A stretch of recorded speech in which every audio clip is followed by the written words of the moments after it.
Hello ಗೆಳೆಯರೆ, la excellence IAS ಪ್ರಸ್ತುತಪಡಿಸುತ್ತಿರುವ December 2ರ ಕನ್ನಡದಲ್ಲಿ ದಿ ಹಿಂದೂ ಸುದ್ದಿ ವಿಶ್ಲೇಷಣೆಗೆ ತಮಗೆಲ್ಲರಿಗೂ ಸ್ವಾಗತ. ಇಂದಿನ ಮೊದಲ article GST inflows top ₹1,00,000 crore for second month in a row ಅನ್ನೋದಾಗಿದೆ. ಅಂದರೆ ಜಿಎಸ್ಟಿ ಕಲೆಕ್ಷನ್ ಅನ್ನುವಂಥದ್ದು ಪ್ರತಿ ತಿಂಗಳು ಕೂಡ ಎಷ್ಟಾಗುತ್ತೆ ಅನ್ನೋದನ್ನು ತಿಂಗಳ ಕಡೆಯಲ್ಲಿ ಅಂದರೆ ತಿಂಗಳು ಮುಗಿದ ನಂತರದಲ್ಲಿ ಎಸ್ಟಿಮೇಟ್ ಮಾಡಲಾಗುತ್ತೆ. ಈ ಹಿನ್ನೆಲೆಯಲ್ಲಿ ನಾವು ನವೆಂಬರಿನ ಜಿಎಸ್ಟಿ ಕಲೆಕ್ಷನ್ ಅನ್ನು ನೋಡಿದಾಗ 1,00,000 ಕೋಟಿಗೂ ಕೂಡ ಅಧಿಕವಾದಷ್ಟು ಜಿಎಸ್ಟಿ ಕಲೆಕ್ಷನ್ ಅನ್ನುವಂಥದ್ದು ಹಾಗೆ ಆಗಿರುವಂಥದ್ದು. ಕಳೆದ ನವೆಂಬರನ್ನು ಹೊರತುಪಡಿಸಿ ಅದರ ಹಿಂದಿನ ತಿಂಗಳಾದಂಥ ಅಕ್ಟೋಬರ್ನಲ್ಲೂ ಕೂಡ 1,00,000 ಕೋಟಿಗೂ ಕೂಡ ಹೆಚ್ಚಿನ ಜಿಎಸ್ಟಿ ಕಲೆಕ್ಷನ್ ಅನ್ನುವಂಥದ್ದು ಆಗಿದ್ದಂಥದ್ದು. ಹಾಗಾಗಿ ಕಂಟಿನ್ಯೂಸ್ ಆಗಿ 2 ತಿಂಗಳ ರೋನಲ್ಲಿ ಜಿಎಸ್ಟಿ ಇನ್ಫ್ಲೋ ಅನ್ನುವಂಥದ್ದು ನಮ್ಮಲ್ಲಿ 1,00,000 ಕೋಟಿಗಳ ದಡಿಯನ್ನು ದಾಟಿರ್ತಕ್ಕಂಥದ್ದನ್ನು ಈ ಆರ್ಟಿಕಲ್ ನಮಗೆ ತಿಳಿಸ್ತಾ ಇರ್ತಕ್ಕಂಥದ್ದು. ಇದನ್ನು GS ಪೇಪರ್ 3ನ ಅಡಿಯಲ್ಲಿ ಎಕಾನಮಿ ಅಡಿಯಲ್ಲಿ ನಾವು ಓದ್ಕೊಳ್ಬೋದಾಗುತ್ತೆ. ನವೆಂಬರ್ನ ರೆವಿನ್ಯೂ ಅನ್ನು ನೋಡಿದಾಗ 2019ರ ಕಲೆಕ್ಷನ್ ಏನಿತ್ತು, 2019 ನವೆಂಬರ್ನಲ್ಲಿ ನಮ್ಮ ಭಾರತದಲ್ಲಾಗಿದ್ದಂಥ GST ಕಲೆಕ್ಷನ್ಗಿಂತಲೂ ಕೂಡ 1.4% ಹೆಚ್ಚಾಗಿರ್ತಕ್ಕಂಥದ್ದು. ಈ ಮೂಲಕ 1,04,963 ಕೋಟಿಯಷ್ಟು ಜಿಎಸ್ಟಿ ಕಲೆಕ್ಷನ್ ಅನ್ನುವಂಥದ್ದು ನವೆಂಬರ್ ತಿಂಗಳು 1ರಲ್ಲೇ ಭಾರತದಲ್ಲಿ ಆಗಿರ್ತಕ್ಕಂಥದ್ದು. ಈ ಹಿನ್ನೆಲೆಯಲ್ಲಿ ನೀಡಿರ್ತಕ್ಕಂಥ ಗ್ರಾಫ್ ಅನ್ನು ನಾವು ಒಮ್ಮೆ ನೋಡೋದಾದ್ರೆ ಬ್ಲೂ ಲೈನ್ಸ್ ನಲ್ಲಿ ನೀಡಿರ್ತಕ್ಕಂಥದ್ದು ಕಳೆದ ವರ್ಷದ ಇದೇ ತಿಂಗಳ ಅವಧಿಯಲ್ಲಿ ಎಷ್ಟು ಕಲೆಕ್ಷನ್ ಅನ್ನುವಂಥದ್ದು ಆಗಿತ್ತು ಅಂತ ಹೇಳಿ, ರೆಡ್ ಲೈನ್ಸ್ ನಲ್ಲಿ ನಾವು ಈ ವರ್ಷದ ಒಂದು ಜಿಎಸ್ಟಿ ಕಲೆಕ್ಷನ್ ಅನ್ನ ಕಂಪೇರ್ ಮಾಡಬಹುದಾಗುತ್ತೆ. ಏಪ್ರಿಲ್ ನಲ್ಲಿ ನಾವು ನೋಡಿದಾಗ ಕಂಪ್ಲೀಟ್ ಕುಸಿತವನ್ನ ಕಂಡಿತ್ತು. ಯಾಕೆಂದ್ರೆ ಲಾಕ್ಡೌನ್ಗೆ ಒಳಗಾಗಿದ್ದಂತ ಮಾರ್ಚ್ನ ಕಡೆಯಲ್ಲಿ ನಾವು ಲಾಕ್ಡೌನ್ಗೆ ಒಳಗಾಗಬೇಕಾಗಿ ಬಂತು ಇಡೀ ಭಾರತ. ಹಾಗಾಗಿ ಏಪ್ರಿಲ್ ನಲ್ಲಿ ನಾವು ಇಷ್ಟು ಕಡಿಮೆ ಮಟ್ಟದ ಜಿಎಸ್ಟಿ ಕಲೆಕ್ಷನ್ ಅನ್ನ ಕಾಣಬಹುದಾಗುತ್ತೆ. ಕಳೆದ ವರ್ಷಕ್ಕೆ 2019ರ ಫಿಸಿಕಲ್ ಫಿನಾನ್ಷಿಯಲ್ ಇಯರ್ ಅನ್ನು ನೋಡಿದಾಗ 2020ರ ಫಿನಾನ್ಷಿಯಲ್ ಇಯರ್ ನಲ್ಲಿ ಸಾಕಷ್ಟು ಕಡಿಮೆ ಜಿಎಸ್ಟಿ ಕಲೆಕ್ಷನ್ ಆಗಿತ್ತು. ನಂತರದ ತಿಂಗಳುಗಳಲ್ಲಿ ಒಂದಷ್ಟು ಚೇತರಿಕೆಯನ್ನ ಏಪ್ರಿಲ್ಗೆ ಸಂಬಂಧಪಟ್ಟಂತೆ ಒಂದಷ್ಟು ಚೇತರಿಕೆಯನ್ನ ಕಂಡರೂ ಕೂಡ ಕಳೆದ ವರ್ಷದ ಕಂಪ್ಯಾರಿಸನ್ ನಲ್ಲಿ ಸಾಕಷ್ಟು ಕುಸಿತವನ್ನು ನಮ್ಮ ಜಿಎಸ್ಟಿ ಕಲೆಕ್ಷನ್ ನಲ್ಲಿ ನಾವು ಕಂಡಿದ್ವಿ. ಜಿಎಸ್ಟಿ ಕಲೆಕ್ಷನ್ ಅನ್ನುವಂಥದ್ದು ಒಟ್ಟಾರೆಯಾಗಿ ಕಡಿಮೆ ಆಗೋದ್ರಿಂದಾಗಿ ರಾಜ್ಯಗಳಿಗೆ ಹೆಚ್ಚಿನ ನಷ್ಟ ಅನ್ನುವಂಥದ್ದು ಆಗುತ್ತೆ. ಆದರೆ ಜಿಎಸ್ಟಿ ನಮ್ಮಲ್ಲಿ ಪ್ರಾರಂಭವಾದಾಗ ಜಿಎಸ್ಟಿ ಕಾಂಪನ್ಸೇಷನ್ ಅನ್ನ ಮುಂದಿನ 5 ವರ್ಷಗಳವರೆಗೂ ಕೂಡ ರಾಜ್ಯ ಸರ್ಕಾರಗಳಿಗೆ ನೀಡಲಾಗುತ್ತೆ.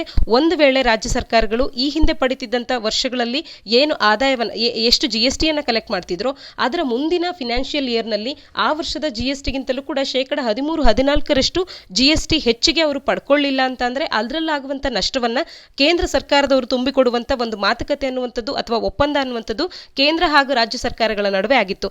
ಎಲ್ಲ ಕಾರ್ಯಗಳನ್ನು ನೋಡಿಕೊಳ್ಳುವಂಥದ್ದು ಜಿಎಸ್ಟಿ ಕೌನ್ಸಿಲ್ ಆಗಿರುತ್ತೆ. ಜಿಎಸ್ಟಿ ಕೌನ್ಸಿಲ್ನನ್ನ ನಾವು ಸಂವಿಧಾನದ ಯಾವ ಒಂದು ಆರ್ಟಿಕಲ್ನ ಅಡಿಯಲ್ಲಿ ನೋಡ್ತೇವೆ ಅನ್ನುವಂಥದ್ದನ್ನ, ಹಾಗೆ ಯಾವ ಒಂದು ಸಾಂವಿಧಾನಿಕ ತಿದ್ದುಪಡಿಯ ಮುಖಾಂತರವಾಗಿ ಜಿಎಸ್ಟಿಯನ್ನ ನಮ್ಮಲ್ಲಿ ಅಂದ್ರೆ ಭಾರತದಲ್ಲಿ ಇಂಟ್ರೊಡ್ಯೂಸ್ ಮಾಡಲಾಯಿತು ಅನ್ನುವಂಥ ಈ 2 ಅಂಶಗಳನ್ನ ನೀವು ಕಮೆಂಟ್ ಸೆಕ್ಷನ್ ಅಲ್ಲಿ ಕಮೆಂಟ್ ಮಾಡಿ ತಿಳಿಸಿ. ಇದರೊಟ್ಟಿಗೆ ನಾವಿಲ್ಲಿ ಈ ಜಿಎಸ್ಟಿ ಕಲೆಕ್ಷನ್ ಅನ್ನುವಂಥದ್ದು ರಾಜ್ಯಗಳಿಗೆ ಕಡಿಮೆ ಆದಾಗ ಇದನ್ನ ಕೇಂದ್ರ ಸರ್ಕಾರ ಹೊಣೆಯನ್ನು ಹೊತ್ತು ಜಿಎಸ್ಟಿ ಕೌನ್ಸಿಲ್ ನಲ್ಲಿ ಇದರ ಬಗ್ಗೆ ಚರ್ಚೆಯನ್ನು ಮಾಡಿ ರಾಜ್ಯ ಸರ್ಕಾರಗಳಿಗಾಗುವಂತ ನಷ್ಟವನ್ನ ತುಂಬಿಕೊಡಬೇಕಾಗಿತ್ತು. ಆದರೆ ರಾಜ್ಯ ಸರ್ಕಾರಗಳಿಗಾಗುವಂತ ನಷ್ಟವನ್ನ ರಾಜ್ಯಗಳೇ ತುಂಬಿಕೊಳ್ಳೋದಕ್ಕೆ ಬೇರೆ ರೀತಿಯಾದಂಥ ಸಾಲಗಳನ್ನು ಪಡೆಯುವಂತ ಕೆಲವು ಮಾರ್ಗಗಳನ್ನ ಸಜೆಸ್ಟ್ ಮಾಡ್ತು ಕೇಂದ್ರ ಸರ್ಕಾರ. ಜೊತೆಗೆ ಸಾಕಷ್ಟು ಕಡಿಮೆಯಲ್ಲಿ ಕಾಂಪನ್ಸೇಷನ್ ಅನ್ನ ನೀಡಿರ್ತಕ್ಕಂಥದ್ದು. ಅದರ ಜೊತೆಗೆ ಮತ್ತೊಂದು ಅಂಶ ಅಂತಂದ್ರೆ ಈ ಬಾರಿ ಕೋವಿಡ್ ನಿಂದ ಈ ರೀತಿಯ ಒಂದು ಇಂಪ್ಯಾಕ್ಟ್ ಆಗಿರುವಂಥದ್ದು ಇದು ದೇವರಿಂದ ಆಗಿರ್ತಕ್ಕಂಥ ಒಂದು ಕಷ್ಟ ಅಂತ ಹೇಳಿ, ಇದೊಂದು ಗಾಡ್ ನೀಡಿರ್ತಕ್ಕಂಥ ಪ್ರಾಬ್ಲಮ್ ಅನ್ನೋದನ್ನ ಈ ಎಲ್ಲ ಕಾನ್ಸೆಪ್ಟ್ಸ್ಗಳು ಕೂಡ ನಮ್ಮಲ್ಲಿ ಬಂದಿದ್ದಂಥದ್ದು. ಈ ಎಲ್ಲದರ ರೀಸನ್ಸ್ ಅನ್ನ ನೀಡ್ತಾ ರಾಜ್ಯ ಸರ್ಕಾರಗಳಿಗೆ ಕಾಂಪನ್ಸೇಷನ್ ಅನ್ನ ಕೊಡೋದ್ರಿಂದ ಕೇಂದ್ರ ಸರ್ಕಾರ ಹಿಂದೆ ಉಳಿದಿತ್ತು. ಆದರೆ ಈಗ ನವೆಂಬರ್ ತಿಂಗಳಲ್ಲಿ 1,00,000ಕ್ಕೂ ಹೆಚ್ಚಿನ ಒಂದು ಜಿಎಸ್ಟಿ ಕಲೆಕ್ಷನ್ ಅನ್ನುವಂಥದ್ದು ಏನಾಗಿದೆ, ಇದು ನಮಗೊಂದು ಪಾಸಿಟಿವ್ ಸೈನ್ ಆಗಿದೆ. ಯಾಕೆ ಅಂತಂದ್ರೆ ಕಳೆದ 3 ತಿಂಗಳುಗಳನ್ನು ನಾವಿಲ್ಲಿ ಗಮನಿಸಿದ್ರೆ ಸೆಪ್ಟೆಂಬರ್ ತಿಂಗಳಲ್ಲೂ ಕೂಡ ಕಳೆದ ವರ್ಷಕ್ಕಿಂತಲೂ ಕೂಡ ಹೆಚ್ಚಿನದಾಗಿ ಜಿಎಸ್ಟಿ ಕಲೆಕ್ಷನ್ ಆಗಿರ್ತಕ್ಕಂಥದ್ದು. ನವೆಂಬರ್ನಲ್ಲೂ ಕೂಡ ಇದೇ ಒಂದು ಗುರಿಯನ್ನ ಮುಟ್ಟಿರ್ತಕ್ಕಂಥದ್ದು.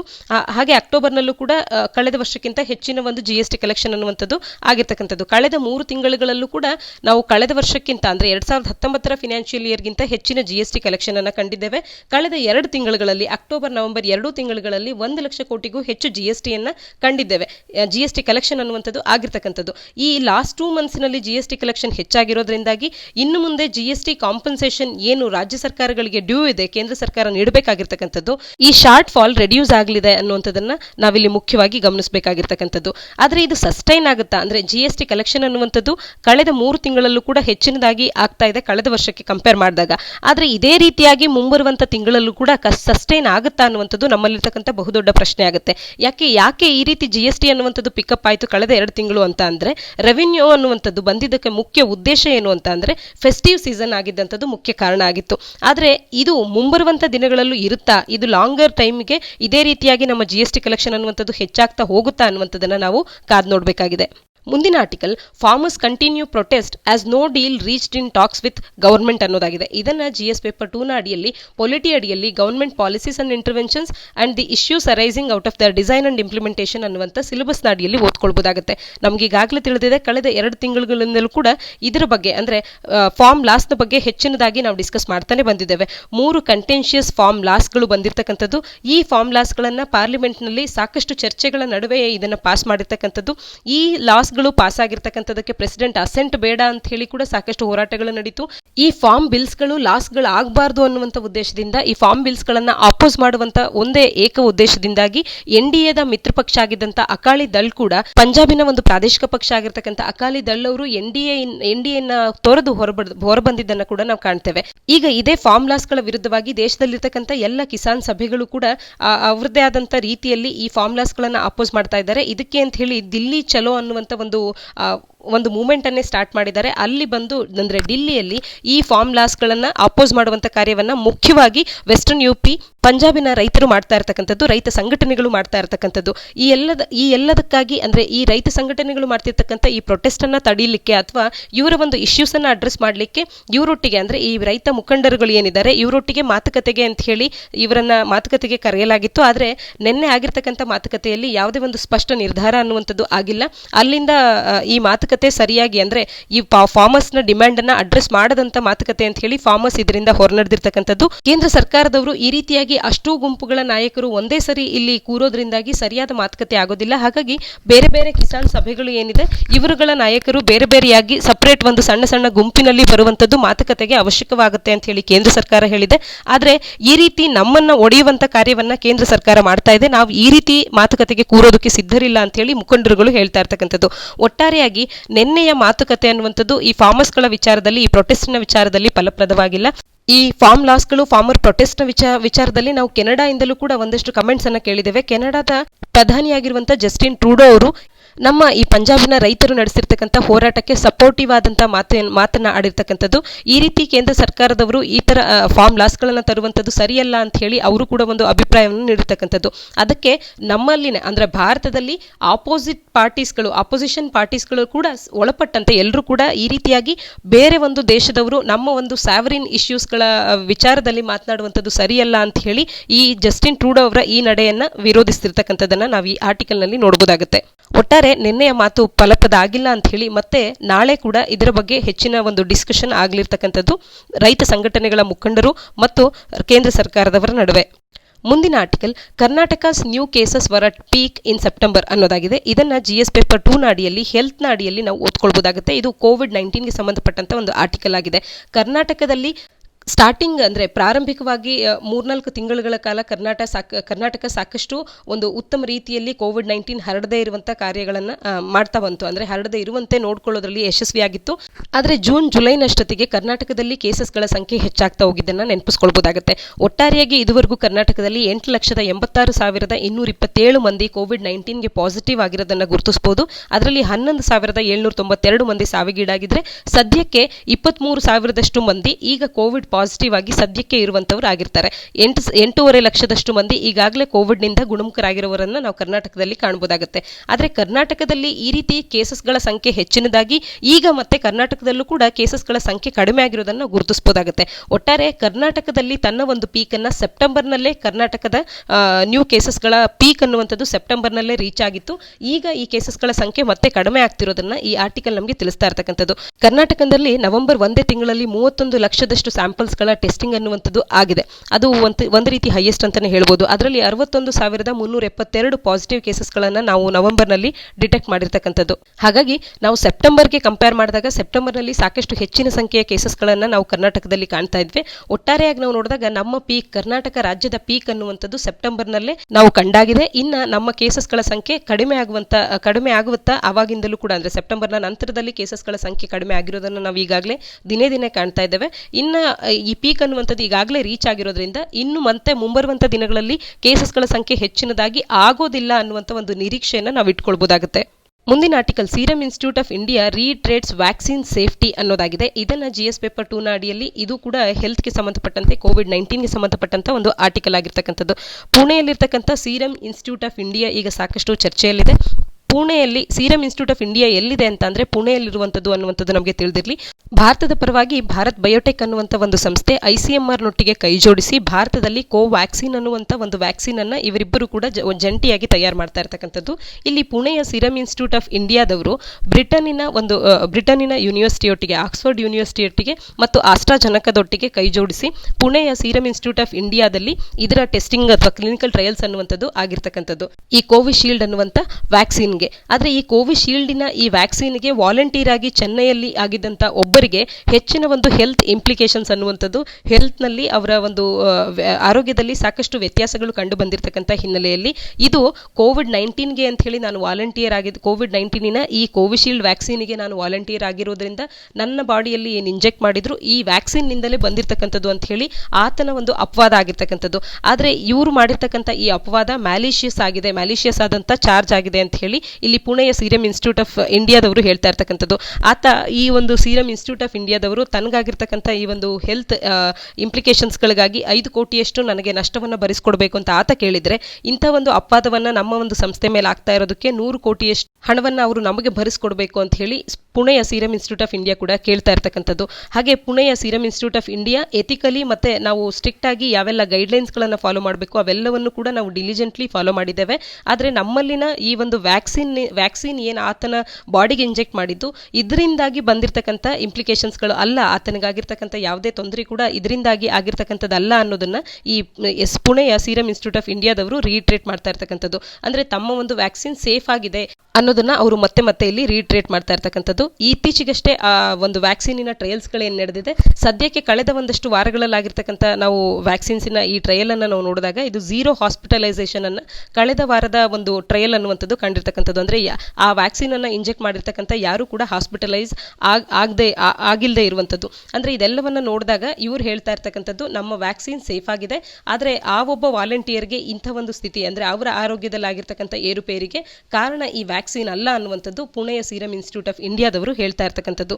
ಈ ಆರ್ಟಿಕಲ್ನ ಹಿನ್ನೆಲೆಯಲ್ಲಿ ರಷ್ಯಾದ ಸ್ಪುಟ್ನಿಕ್ 5 ಈ ಒಂದು ವ್ಯಾಕ್ಸಿನ್ ಏನಿತ್ತು, ಈ ವ್ಯಾಕ್ಸಿನ್ ನೊಟ್ಟಿಗೆ ಭಾರತದ ಯಾವ ಒಂದು ಲ್ಯಾಬೊರೇಟರಿ ಕೈ ಜೋಡಿಸಿ ಭಾರತದಲ್ಲಿ ಈ ಸ್ಪುಟ್ನಿಕ್ 5 ವ್ಯಾಕ್ಸಿನಿನ ಕ್ಲಿನಿಕಲ್ ಟ್ರಯಲ್ಸ್ ಅನ್ನು ಮಾಡ್ಕೊಳ್ಳೋದಕ್ಕೆ ಒಪ್ಕೊಂಡಿದೆ ಅನ್ನೋದನ್ನ ನೀವು ಕಮೆಂಟ್ ಸೆಕ್ಷನ್ ಅಲ್ಲಿ ಕಮೆಂಟ್ ಮಾಡಿ ತಿಳಿಸಿ. ಮುಂದಿನ article 48.6% turnout in J&K despite the cold ಅನ್ನೋದಾಗಿದೆ. ಇದನ್ನ GS ಪೇಪರ್ 2 ನ ಅಡಿಯಲ್ಲಿ ಪೊಲಿಟಿ ಅಡಿಯಲ್ಲಿ ನಾವು ಓದ್ಕೊಳ್ಬಹುದಾಗುತ್ತೆ. ನಮ್ಮೆಲ್ಲರಿಗೂ ಕೂಡ ತಿಳಿದಿದೆ 2019 ಆಗಸ್ಟ್ 5ರಂದು J&K ಜಮ್ಮು ಮತ್ತು ಕಾಶ್ಮೀರವನ್ನ ಇದುವರೆಗೂ ಕೂಡ ರಾಜ್ಯ ಅಂತ ಹೇಳಿ ನಾವೇನು ಗುರುತಿಸ್ತಾ ಇದ್ವಿ ಈ ಡೇಟ್ನವರೆಗೂ, ಅದನ್ನ ಈ ದಿನದಂದು UT ಅಂದ್ರೆ 2 ಯೂನಿಯನ್ ಟೆರಿಟರೀಸ್ಗಳನ್ನಾಗಿ ಡಿವೈಡ್ ಮಾಡಲಾಯಿತು. ಒಂದು ರಾಜ್ಯ ಅಂತ ಹೇಳಿ ಭಾರತದಲ್ಲಿ ಗುರುತಿಸಿಕೊಂಡಿದ್ದಂಥ ಜಮ್ಮು ಮತ್ತು ಲಡಾಖ್ ಅನ್ನುವಂಥ 2 ಯೂನಿಯನ್ ಟೆರಿಟರೀಸ್ಗಳಾಗಿ ಮಾರ್ಪಾಡಾಗಿದ್ದನ್ನ ಆಗಸ್ಟ್ 5, 2019ರಲ್ಲಿ ಆಗಿದ್ದಂಥದ್ದನ್ನ ನಾವು ಇಲ್ಲಿ ನೆನಪಿಸ್ಕೊಳ್ಬಹುದಾಗುತ್ತೆ. ಅದರ ನಂತರದಲ್ಲಿ ಅಂದ್ರೆ ಆ ದಿನದಿಂದ ನಂತರದಲ್ಲಿ ಅಲ್ಲಿ ಸಾಕಷ್ಟು ಪ್ರೊಟೆಸ್ಟ್ಗಳು, ಅಲ್ಲಿನ ಒಂದು ಪೊಲಿಟಿಕಲ್ ವ್ಯವಸ್ಥೆ ಬದಲಾಗಿರೋದನ್ನ ನಾವು ಕಾಣಬಹುದಾಗುತ್ತೆ. ಯಾಕೆಂದ್ರೆ ಸಾಕಷ್ಟು ಲೀಡರ್ಸ್ಗಳನ್ನ ಅಲ್ಲಿ ಒಂದು ಗೃಹ ಬಂಧನಕ್ಕೆ ಇರಿಸಲಾಗಿದ್ದಂಥದ್ದು, ಈ ಎಲ್ಲ ಅಂದ್ರೆ ಅಲ್ಲಿನ ಇಂಟರ್ನೆಟ್ ಕನೆಕ್ಷನ್ಸ್ಗಳನ್ನ ತೆಗೆಯಲಾಗಿತ್ತು ಅಥವಾ ಕಡಿಮೆ ಆದಷ್ಟು ಕನೆಕ್ಷನ್ಸ್ಗಳನ್ನ ನೀಡುವಂಥದ್ದು. ಈ ರೀತಿ ಅಲ್ಲಿನ ಒಂದು ಜನಗಳಿಗೆ ಆವತ್ತಿನಿಂದಲೂ ಕೂಡ ಸಾಕಷ್ಟು ತೊಂದರೆಗೆ ಅವರು ಒಳಗಾಗಬೇಕಾಗಿ ಬಂದಿದೆ. ಇನ್ನು ಕೂಡ ನಾರ್ಮಲ್ಸಿ ಅನ್ನುವಂಥದ್ದು ಅಲ್ಲಿ ಮತ್ತೆ ಮರುಕಳಿಸಿಲ್ಲ. ಎಲ್ಲದರ ಹಿನ್ನೆಲೆಯಲ್ಲಿ ಈಗ ಡಿಸ್ಟ್ರಿಕ್ಟ್ ಡೆವಲಪ್ಮೆಂಟ್ ಕೌನ್ಸಿಲಿನ ಎಲೆಕ್ಷನ್ಸ್ಗಳು J&Kನಲ್ಲಿ ಪ್ರಾರಂಭ ಆಗಿರ್ತಕ್ಕಂಥದ್ದು. ಇದರ ಸೆಕೆಂಡ್ ಫೇಸ್ ಆಫ್ ಎಲೆಕ್ಷನ್ ನಿನ್ನೆ ನಡೆದಿರ್ತಕ್ಕಂಥದ್ದು. ಅದರಲ್ಲಿ ಡಿಸ್ಪೈಟ್ ದ ಕೋಲ್ಡ್ ಸಾಕಷ್ಟು ಚಳಿ ಇದ್ರೂ ಕೂಡ 48.6% ನಷ್ಟು ಟರ್ನ್ಔಟ್ ಆಗಿರುವಂಥದ್ದು ಏನ್ ತೋರಿಸುತ್ತೆ ಅಂತ ಅಂದ್ರೆ ಭಾರತದ ಪ್ರಜಾಪ್ರಭುತ್ವದಲ್ಲಿ ಇನ್ನೂ ಕೂಡ ಒಂದು ಅಫರ್ಮ್ ಆದಂಥ ಫೇತ್ ಅನ್ನ ಈ ಪೋಲ್ಸ್ಗಳಲ್ಲಿ ಜನಗಳ ಒಂದು ಪಾರ್ಟಿಸಿಪೇಷನ್ ಅನ್ನುವಂಥದ್ದು ನಮಗೆ ತಿಳಿಸ್ತಾ ಇರ್ತಕ್ಕಂಥದ್ದು. ಅಂದ್ರೆ ಜಮ್ಮು ಕಾಶ್ಮೀರದ ಜನತೆ ಭಾರತ ದೇಶದ ಪ್ರಜಾಪ್ರಭುತ್ವ ವ್ಯವಸ್ಥೆಯಲ್ಲಿ ಇನ್ನೂ ಕೂಡ ಒಂದು ನಂಬಿಕೆಯನ್ನ ಇಟ್ಟಿದ್ದಾರೆ, ಅಥವಾ ಕೇಂದ್ರ ಸರ್ಕಾರದ ಈ ಒಂದು ನಡೆ ಏನಿದೆ ಜಮ್ಮು ಕಾಶ್ಮೀರವನ್ನ 2 ಯೂನಿಯನ್ ಟೆರಿಟರೀಸ್ಗಳಾಗಿ ಮಾಡಿದಂಥದ್ದು, ಈ ನಡೆಯನ್ನ ಕಂಪ್ಲೀಟ್ ಆಗಿ ಅವರು ವಿರೋಧಿಸಿದ್ದೇ ಆಗಿದ್ದಿದ್ರೆ ಈ ರೀತಿ ಅವರು ಪೋಲ್ಸ್ಗಳಲ್ಲಿ ಭಾಗಿಯಾಗ್ತಾ ಇರಲಿಲ್ಲ. ಹಾಗಾಗಿ ಪ್ರಜಾಪ್ರಭುತ್ವ ವ್ಯವಸ್ಥೆ ಅನ್ನುವಂಥದ್ದು ಅಲ್ಲಿ ಮತ್ತೆ ಮರುಕಳಿಸ್ತಾ ಇರ್ತಕ್ಕಂಥದ್ದು, ಅಥವಾ ನಮ್ಮ ದೇಶದ ಅಥವಾ ನಮ್ಮ ಕೇಂದ್ರ ಸರ್ಕಾರದವರು ತಗೊಂಡಿರ್ತಕ್ಕಂಥ ಒಂದು ನಿಲುವನ್ನ ಏನು ಇಲ್ಲಿವರೆಗೂ ಅಪೋಸ್ ಮಾಡ್ತಾ ಬಂದಿದ್ರು, ಆ ಒಂದು ನಿಲುವನ್ನ ಒಂದು ದಿನೇ ಅವರು ಒಪ್ಕೊಳ್ತಾ ಇದ್ದಾರೆ ಅನ್ನುವಂಥ ಒಂದು ಸಿಗ್ನಲ್ ಆಗಿ ಕೂಡ ಇದು ಕಾಣಬಹುದಾಗುತ್ತೆ. ಈ ರೀತಿಯಾಗಿ ಈ ಆರ್ಟಿಕಲ್ ನಮಗೆ ಇಲ್ಲಿನ ಒಂದು ಅಂದ್ರೆ ಈ J&K ಮೇಲೆ ಕೇಂದ್ರ ಸರ್ಕಾರ ತಗೊಳ್ತಿರ್ತಕ್ಕಂಥ ನಡೆಗಳನ್ನ ನಾವು ವಿಸ್ತಾರವಾಗಿ ಮೇನ್ಸ್ನಲ್ಲಿ ಉತ್ತರಗಳನ್ನು ಬರಿಬೇಕಾದಾಗ ಈ ಆರ್ಟಿಕಲ್ ನಮಗೆ ಉಪಯೋಗ ಆಗುತ್ತೆ. ಮುಂದಿನ ಆರ್ಟಿಕಲ್ ಮೆನಿ ವೈಲೇಷನ್ಸ್ ಇನ್ ಚಾರ್ಧಾಮ್ ಪ್ರಾಜೆಕ್ಟ್ ಅನ್ನೋದಾಗಿದೆ. ಚಾರ್ಧಾಮ್ ಅನ್ನೋದನ್ನ ನಾವು ಎಲ್ಲಿ ಕಾಣ್ತೇವೆ ಅಂತ ಅಂದಾಗ, ಚಾರ್ಧಾಮ್ ಅಂದ ತಕ್ಷಣ ಭಾರತದಲ್ಲಿನ ಚಾರ್ಧಾಮ್ ಅಂತ ಅಂದ್ರೆ ಕನ್ಫ್ಯೂಸ್ ಆಗಬಾರ್ದು. ನಮಗೆ ನೆನಪಾಗಬೇಕಾಗಿರ್ತಕ್ಕಂಥದ್ದು ಬದ್ರಿನಾಥ್, ರಾಮೇಶ್ವರಂ, ದ್ವಾರಕಾ ಮತ್ತು ಪೂರಿ. ಈ 4 ಸ್ಥಳಗಳನ್ನ ನಾವು ಚಾರ್ಧಾಮ್ ಅಂತ ಹೇಳಿ ಭಾರತದಲ್ಲಿ ಗುರುತಿಸುವಂಥದ್ದು. ಆದ್ರೆ ಛೋಟಾ ಚಾರ್ಧಾಮ್ ಅನ್ನುವಂಥದ್ದನ್ನ ನಾವು ಉತ್ತರಾಖಂಡ್ನಲ್ಲಿ ಕಾಣಬಹುದಾಗುತ್ತೆ. ಅಥವಾ ಉತ್ತರಾಖಂಡ್ನಲ್ಲಿ ಇರ್ತಕ್ಕಂಥ ಚಾರ್ಧಾಮ್ ಯಾವುವು, ಅಲ್ಲಿ ಚಾರ್ಧಾಮ್ ಅಂತ ಗುರುತಿಸ್ಕೊಳ್ಳುವಂಥದ್ದು ಯಾವುದು ಅಂತ ಅಂದ್ರೆ ಕೇದಾರ್ನಾಥ್, ಬದ್ರಿನಾಥ್, ಗಂಗೋತ್ರಿ ಮತ್ತು ಯಮುನೋತ್ರಿ. ಈ 4 ಸ್ಥಳಗಳನ್ನ ಚಾರ್ಧಾಮ್ ಅಂತ ಹೇಳಿ ಉತ್ತರಾಖಂಡ್ನಲ್ಲಿ ಗುರುತಿಸಲಾಗುತ್ತೆ. ಈ 4 ಚಾರ್ಧಾಮ್ಗಳನ್ನ ಕನೆಕ್ಟ್ ಮಾಡುವಂತೆ ಒಂದು ರೋಡ್ ಪ್ರಾಜೆಕ್ಟ್ ಅನ್ನುವಂಥದ್ದು ಆಗ್ತಾ ಇದೆ. ಈ ಚಾರ್ಧಾಮ್ ಪ್ರಾಜೆಕ್ಟ್ ಅನ್ನುವಂಥದ್ದು ಸಾಕಷ್ಟು ಎನ್ವಿರಾನ್ಮೆಂಟಲ್ ವೈಲೇಷನ್ಸ್ ಗಳನ್ನ ಮಾಡ್ತಾ ಇದೆ ಅನ್ನುವಂಥದ್ದನ್ನ ಈ ಆರ್ಟಿಕಲ್ ನಮಗೆ ತಿಳಿಸ್ತಾ ಇರತಕ್ಕಂಥದ್ದು. ಇಲ್ಲಿ ಎನ್ವಿರಾನ್ಮೆಂಟಲಿಸ್ಟ್ ಕಂಪ್ಲೇಂಟ್ ಮಾಡ್ತಾ ಇದ್ದಾರೆ. ಚಾರ್ಧಾಮ್ ಪ್ರಾಜೆಕ್ಟಿನಲ್ಲಿ ಮೆನಿ ವೈಲೇಷನ್ಸ್ ಅನ್ನುವಂಥದ್ದು ಆಗ್ತಾ ಇದೆ. ಎನ್ವಿರಾನ್ಮೆಂಟ್ ನ ಮೇಲೆ ಸಾಕಷ್ಟು ಪರಿಣಾಮವನ್ನ, ವ್ಯತಿರಿಕ್ತವಾದಂತಹ ಪರಿಣಾಮವನ್ನ ಈ ಚಾರ್ಧಾಮ್ ಪ್ರಾಜೆಕ್ಟ್ ಬೀರ್ತಾ ಇದೆ ಅನ್ನುವಂಥದ್ದನ್ನ ಈ ಆರ್ಟಿಕಲ್ ತಿಳಿಸ್ತಾ ಇದೆ. ಆರ್ಟಿಕಲ್ನ ಹಿನ್ನೆಲೆಯಲ್ಲಿ ನಾವು ಸ್ಪಷ್ಟವಾಗಿ ನೆನಪಿಟ್ಕೊಳ್ಬೇಕಾಗಿರುವಂಥದ್ದು ಉತ್ತರಾಖಂಡ್ನಲ್ಲಿರ್ತಕ್ಕಂಥ ಚಾರ್ಧಾಮ್ಗಳು ಯಾವುದು, ಅಥವಾ ಈ ಚಾರ್ಧಾಮಿನ ಛೋಟಾ ಚಾರ್ಧಾಮ್ನಲ್ಲಿ ಬರುವಂಥ ಈ ಒಂದು 4 ದೇವಸ್ಥಾನಗಳನ್ನು ನೀಡಿ ಇವನ್ನ ನಾವು ಎಲ್ಲಿ ಕಾಣ್ತೇವೆ ಅಂತ ಕೇಳುವಂಥದ್ದು. ಅಥವಾ ಒಟ್ಟಾರೆಯಾಗಿ ಭಾರತದಲ್ಲಿ ಚಾರ್ಧಾಮ್ ಅಂತ ಗುರುತಿಸ್ಕೊಳ್ಳುವಂಥದ್ದು ಯಾವುದು ಅಂದಾಗ ಕನ್ಫ್ಯೂಸ್ ಆಗದೆ ಬದ್ರಿನಾಥ್, ರಾಮೇಶ್ವರಂ, ದ್ವಾರಕಾ, ಪೂರಿ ಅನ್ನುವಂಥದ್ದು ನಮಗೆ ತಿಳಿದಿರಲಿ. ಇವುಗಳನ್ನ ವಿಸಿಟ್ ಮಾಡಿದ್ರೆ ಅಂದ್ರೆ ಈ 4 ಸ್ಥಳಗಳಿಗೆ ಭೇಟಿ ನೀಡೋದ್ರಿಂದ ಮೋಕ್ಷವನ್ನ ಪಡ್ಕೊಳ್ತೇವೆ ಅಂತ ಹೇಳಿ ಭಾರತದಲ್ಲಿ ಹಿಂದೂಗಳು ಹೆಚ್ಚಿನದಾಗಿ ನಂಬಿಕೆಯನ್ನ ಇಟ್ಟಿರ್ತಕ್ಕಂಥದ್ದು. ಮುಂದಿನ article China Pakistan sign military deal ಅನ್ನೋದಾಗಿದೆ. ಇದನ್ನ GS ಪೇಪರ್ 2 ನಾಡಿಯಲ್ಲಿ ಇಂಟರ್ನ್ಯಾಷನಲ್ ರಿಲೇಷನ್ಸ್ ನಾಡಿಯಲ್ಲಿ ಒಂದು ಇಂಪಾರ್ಟೆಂಟ್ ಆರ್ಟಿಕಲ್ ಆಗಿ ನಾವು ಗಣನೆಗೆ ತಗೊಳ್ಬಹುದಾಗುತ್ತೆ. ಯಾಕೆಂದ್ರೆ ಭಾರತಕ್ಕೆ ಈ 2 ರಾಷ್ಟ್ರಗಳು ಕೂಡ ಒಂದು ರೀತಿಯ ವಿರೋಧಿ ರಾಷ್ಟ್ರಗಳಾಗಿ ಇತ್ತೀಚಿನ ದಿನಗಳಲ್ಲಿ ಕಾರ್ಯವನ್ನ ಮಾಡ್ತಾ ಇರ್ತಕ್ಕಂಥದ್ದು. ಅಂದ್ರೆ ಪಾಕಿಸ್ತಾನ ಮತ್ತು ಭಾರತದ ವಿರೋಧ ಅನ್ನುವಂಥದ್ದು ಸಾಕಷ್ಟು ವರ್ಷಗಳಿಂದಲೂ ಇದ್ದೇ ಇದೆ. ಚೈನಾ ಹಿಂದಿ ಚೀನಿ ಬಾಯಿ ಅಂತ ಅಂದ್ಕೊಂಡೆ 1962ರಲ್ಲಿ ನಮ್ಮ ಮೇಲೆ ಯಾವ ರೀತಿಯ ಒಂದು ಯುದ್ಧವನ್ನ ಮಾಡ್ತು ಅನ್ನೋದನ್ನ ನಾವಿಲ್ಲಿ ನೆನಪಿಸ್ಕೊಳ್ಬಹುದು. ಈ ರೀತಿಯಾಗಿ ಚೈನಾ ಒಳಗೊಳಗೆ ನಮ್ಮೊಟ್ಟಿಗೆ ಕೈ ಜೋಡಿಸುವಂತ ಕಾರ್ಯಗಳನ್ನ ಮಾಡ್ತಾ ಇದ್ರು ಕೂಡ ಚೈನಾ ಕೂಡ ಯಾವತ್ತಿಗೂ ನಮಗೆ ಒಂದು ರೀತಿಯ ವಿರೋಧಿ ನಡೆಯನ್ನೇ ಪಾಲಿಸ್ತಾ ಬಂದಿರತಕ್ಕಂಥದ್ದು. ಅಥವಾ ಈ ಒಂದು ರೀಜನಲ್ ಏರಿಯಾಸ್ ಅಲ್ಲಿ, ಈ ಒಂದು ಪ್ರದೇಶದಲ್ಲಿ ನಾವು ನೋಡಿದಾಗ ಏಷ್ಯನ್ ರೀಜನ್ ನಲ್ಲಿ ಅಂದ್ರೆ ಏಷ್ಯನ್ ರೀಜನಿನ ಹೆಜಿಮೋನಿಯನ್ನ ತಾನು ಪಡ್ಕೊಳ್ಬೇಕು ಅನ್ನುವಂಥ ನಿಟ್ಟಿನಲ್ಲಿ ಭಾರತವನ್ನ ತುಳಿಯುವತ್ತಲೇ ಚೈನಾ ಹೆಚ್ಚಿನದಾಗಿ ಗಮನವನ್ನು ಹರಿಸುವಂತ ಕಾರ್ಯವನ್ನ ಮಾಡ್ತಾ ಬಂದಿದೆ. ಈ ಎಲ್ಲದರ ಹಿನ್ನೆಲೆಯಲ್ಲಿ ಪಾಕಿಸ್ತಾನ ಮತ್ತು ಚೈನಾ ಅನ್ನುವಂಥದ್ದು ಇವೆರಡೂ ಕೂಡ ಮಿಲಿಟರಿ ಡೀಲ್ ಅನ್ನ ಸೈನ್ ಮಾಡ್ತಾ ಇರ್ತಕ್ಕಂಥದ್ದು ಭಾರತಕ್ಕೆ ಅಷ್ಟಾಗಿ ಒಂದು ಒಳ್ಳೆಯ ಇಂಪ್ಲಿಕೇಶನ್ ಅನ್ನ ಬೀರುವಂತ ಒಂದು ನಡೆ ಅಲ್ಲ ಅಂತಾನೆ ಹೇಳ್ಬೋದಾಗುತ್ತೆ. ಈ ಮಿಲಿಟರಿ ಡೀಲ್ ನ ಬಗ್ಗೆ ಹೆಚ್ಚಿನದಾದಂತ ವಿಚಾರ ಅನ್ನುವಂಥದ್ದು ಇನ್ನೂ ಕೂಡ ತಿಳಿದು ಬಂದಿಲ್ಲ. ಅಂದ್ರೆ ಈ ಒಂದು ನ್ಯೂ ಮೆಮೊರಂಡಮ್ ಆಫ್ ಅಂಡರ್ಸ್ಟ್ಯಾಂಡಿಂಗ್ ನಲ್ಲಿ ಇರ್ತಕ್ಕಂಥ ಡೀಟೇಲ್ಸ್ ಗಳು ತಿಳಿದು ಬಂದಿಲ್ಲ ಅಂದ್ರೂ ಕೂಡ ಈ ಹಿಂದೆ ಈಗಾಗಲೇ ಏನು ಅಗ್ರಿಮೆಂಟ್ ಅನ್ನ ಕಳೆದ ವರ್ಷದಲ್ಲಿ ಸೈನ್ ಮಾಡಲಾಗಿತ್ತು ಅದನ್ನೇ ಫಾಲೋ ಮಾಡುವಂತ ಒಂದು ಮೆಮೊರಂಡಮ್ ಆಫ್ ಅಂಡರ್ಸ್ಟ್ಯಾಂಡಿಂಗ್ ಅನ್ನ ಈಗ ಸಹಿ ಮಾಡಲಾಗಿದೆ ಅಂತ ಹೇಳಿ ನಾವು ಎಕ್ಸ್ಪೆಕ್ಟ್ ಮಾಡಬಹುದಾಗುತ್ತೆ. ಒಟ್ಟಾರೆಯಾಗಿ ಚೈನಾ ಮತ್ತು ಪಾಕಿಸ್ತಾನ ಎರಡೂ ಕೂಡ ಸೇರ್ಕೊಂಡು ತನ್ನ ಒಂದು ರಾಷ್ಟ್ರಗಳ ಸಾವರೆಂಟಿಯನ್ನ, ಇಂಟಿಗ್ರಿಟಿಯನ್ನ ಮತ್ತು ಅವರ ರಾಷ್ಟ್ರದ ಸೆಕ್ಯೂರಿಟಿ ಇಂಟ್ರೆಸ್ಟ್ ಗಳನ್ನ ಕಾಪಾಡಿಕೊಳ್ಳುವಂತ, ರೀಜನಲ್ ಪೀಸ್ ಅಂಡ್ ಸ್ಟೆಬಿಲಿಟಿಯನ್ನ ಕಾಪಾಡಿಕೊಳ್ಳುವಂತ ಒಂದು ಮೆಮೊರಂಡಮ್ ಆಫ್ ಅಂಡರ್ಸ್ಟ್ಯಾಂಡಿಂಗ್ ಅನ್ನ ಸಹಿ ಮಾಡ್ತಿದ್ದೇವೆ ಅಂತ ಹೇಳಿ ಎರಡೂ ರಾಷ್ಟ್ರಗಳು ಕೂಡ ಕ್ಲೈಮ್ ಮಾಡ್ತಾ ಇದೆ. ಅಂತಂದ್ರೆ ಒಟ್ಟಾರೆಯಾಗಿ ಆ ರಾಷ್ಟ್ರಗಳಲ್ಲಿನ ರೀಜನಲ್ ಇಂಟಿಗ್ರಿಟಿಯನ್ನ, ರೀಜನಲ್ ಸ್ಟೆಬಿಲಿಟಿಯನ್ನ ಅಥವಾ ಅಲ್ಲಿನ ಸೆಕ್ಯೂರಿಟಿಯನ್ನ ಸೇಫ್ ಗಾರ್ಡ್ ಮಾಡ್ಕೊಳ್ಳಿಕ್ಕೆ ಅಂತ ಹೇಳಿ ಅವರು ಕ್ಲೈಮ್ ಮಾಡುವಂಥದ್ದು ಒಂದ್ ರೀತಿಯಲ್ಲಿ ಭಾರತಕ್ಕೆ ಆಪೋಸಿಟ್ ಆಗಿ ಹೇಳುವಂತ ವಾಕ್ಯಗಳಾಗಿರುತ್ತೆ. ಅಂದ್ರೆ ಇವರು ಎಷ್ಟು ಇವರ ಒಂದು ಸೆಕ್ಯೂರಿಟಿಯನ್ನ ಸ್ಟ್ರಾಂಗ್ ಮಾಡ್ಕೊಳ್ಳಿಕ್ಕೆ ಅಂತ ಹೇಳಿ ಕಾರ್ಯಗಳನ್ನ ಮಾಡ್ತಾ ಹೋಗ್ತಾರೆ, ಅದು ಭಾರತದ ಮೇಲೆ ವ್ಯತಿರಿಕ್ತವಾಗಿ ಪರಿಣಾಮವನ್ನು ಉಂಟು ಮಾಡುವಂತ ನಡೆಗಳೇ ಆಗ್ತಾ ಹೋಗುತ್ತೆ. ಈ ಎಲ್ಲದರ ಹಿನ್ನೆಲೆಯಲ್ಲಿ ಈ ಒಂದು ಡೀಲ್ ಏನಿದೆ ಇದು ಭಾರತಕ್ಕೆ ಒಂದು ರೀತಿಯ ವ್ಯತಿರಿಕ್ತ ಪರಿಣಾಮವನ್ನು ಉಂಟು ಮಾಡುವಂತ ಡೀಲ್ ಆಗುತ್ತೆ ಅಂತಾನೆ ಹೇಳ್ಬೋದಾಗುತ್ತೆ. ಇನ್ನ ಇಲ್ಲಿ ಚೈನಾ ಪಾಕಿಸ್ತಾನ ಎಕನಾಮಿಕ್ ಕಾರಿಡಾರ್ ನ ಬಗ್ಗೆ ಕೂಡ ಡಿಸ್ಕಸ್ ಮಾಡಿರ್ತಕ್ಕಂಥದನ್ನ ನಾವಿಲ್ಲಿ ಗುರುತಿಸಬಹುದಾಗುತ್ತೆ. ಪಾಕಿಸ್ತಾನ್ ಫರ್ಮ್ಲಿ ಚೈನಾದ ಸ್ಟ್ಯಾಂಡ್ ಏನಿದೆ ಸೌತ್ ಚೈನಾ ಸೀನಲ್ಲಿ ಆಗಿರ್ಬೋದು, ತೈವಾನ್ ನ ವಿಚಾರದಲ್ಲಿ ಆಗಿರ್ಬೋದು, ಜಿನ್ಜಿಯಾಂಗ್ ಪ್ರಾವಿನ್ಸ್ ನ ವಿಚಾರದಲ್ಲಿ, ಟಿಬೆಟ್ ನ ವಿಚಾರದಲ್ಲಿ, ಈ ಎಲ್ಲ ಚೈನಾದ ವಿಚಾರಗಳಲ್ಲಿ ಪಾಕಿಸ್ತಾನ ಕಂಪ್ಲೀಟ್ ಸಪೋರ್ಟ್ ಅನ್ನ ಚೈನಾದ ಸ್ಟ್ಯಾಂಡ್ಸ್ ಗಳಿಗೆ ನೀಡ್ತಾ ಇರ್ತಕ್ಕಂಥದ್ದು. ಒಟ್ಟಾರೆ ಎರಡೂ ರಾಷ್ಟ್ರಗಳು ಮುಂಬರುವಂತ ದಿನಗಳಲ್ಲಿ ಇನ್ನಷ್ಟು ಹೆಚ್ಚಿನ ಟೈಸ್ ಅನ್ನ, ಮಿಲಿಟರಿ ಟೈಸ್ ಅನ್ನ ಹೊಂದೋದನ್ನ ಈ ಆರ್ಟಿಕಲ್ ಒಟ್ಟಾರೆ ನಮಗೆ ತಿಳಿಸ್ತಾ ಇರ್ತಕ್ಕಂಥದ್ದು. ಚೈನಾ ಇಲ್ಲಿ ಮತ್ತೆ ರೀಟ್ರೇಟ್ ಮಾಡಿರ್ತಕ್ಕಂಥದ್ದು ಏನು ಅಂತ ಅಂದ್ರೆ ಫಾರ್ಮ್ಲಿ ನೇಪಾಳದ ಒಂದು ಸಾವರೆಂಟಿಯನ್ನ, ನೇಪಾಳದ ನ್ಯಾಷನಲ್ ಇಂಡಿಪೆಂಡೆನ್ಸ್ ಅನ್ನ, ಸಾವರೆಂಟಿಯನ್ನ, ಟೆರಿಟೋರಿಯಲ್ ಇಂಟಿಗ್ರಿಟಿಯನ್ನ ಕಾಪಾಡ್ಕೊಳ್ಳೋದನ್ನ ಸಪೋರ್ಟ್ ಮಾಡ್ತೇವೆ ನಾವು ಅಂತ ಹೇಳಿ ಚೈನಾದವರು ಮತ್ತೆ ಇಲ್ಲಿ ರೀಟ್ರೇಟ್ ಮಾಡಿದ್ದಾರೆ. ಯಾವ ಉದ್ದೇಶಕ್ಕೆ ಅಂತ ಅಂದ್ರೆ ಇಂಡಿಯಾದ ರೀಸೆಂಟ್ ಟೆರಿಟೋರಿಯಲ್ ಡಿಸ್ಪ್ಯೂಟ್ ಏನಿತ್ತು ಕಾಲಾಪಾನಿ ಏರಿಯಾದ ಬಗ್ಗೆ, ಕಾಲಾಪಾನಿ ಅನ್ನುವಂಥದ್ದು ಭಾರತಕ್ಕೆ ಸೇರ್ಬೇಕಾ ಅಥವಾ ನೇಪಾಳಕ್ಕೆ ಸೇರ್ಬೇಕಾ ಅನ್ನುವಂಥ ವಿಚಾರದಲ್ಲಿ, ಅಂದ್ರೆ ಉತ್ತರಾಖಂಡಿನ ಕೆಲವೊಂದಷ್ಟು ಭಾಗಗಳು, ಕೆಲವೊಂದಷ್ಟು ಜಿಲ್ಲೆಗಳು ಯಾವ ರಾಜ್ಯಕ್ಕೆ, ಯಾವ ಒಂದು ದೇಶಕ್ಕೆ ಸೇರುತ್ತೆ ಅನ್ನುವಂಥ ವಿಚಾರದಲ್ಲಿ ಸಾಕಷ್ಟು ಚರ್ಚೆಗಳು ಅಥವಾ ಈ ಗಡಿ ವಿವಾದ ಅನ್ನುವಂಥದ್ದು ಭಾರತ ಮತ್ತು ನೇಪಾಳನ ನಡುವೆ ಸದ್ಯಕ್ಕೆ ಇರುವಂಥದ್ದು.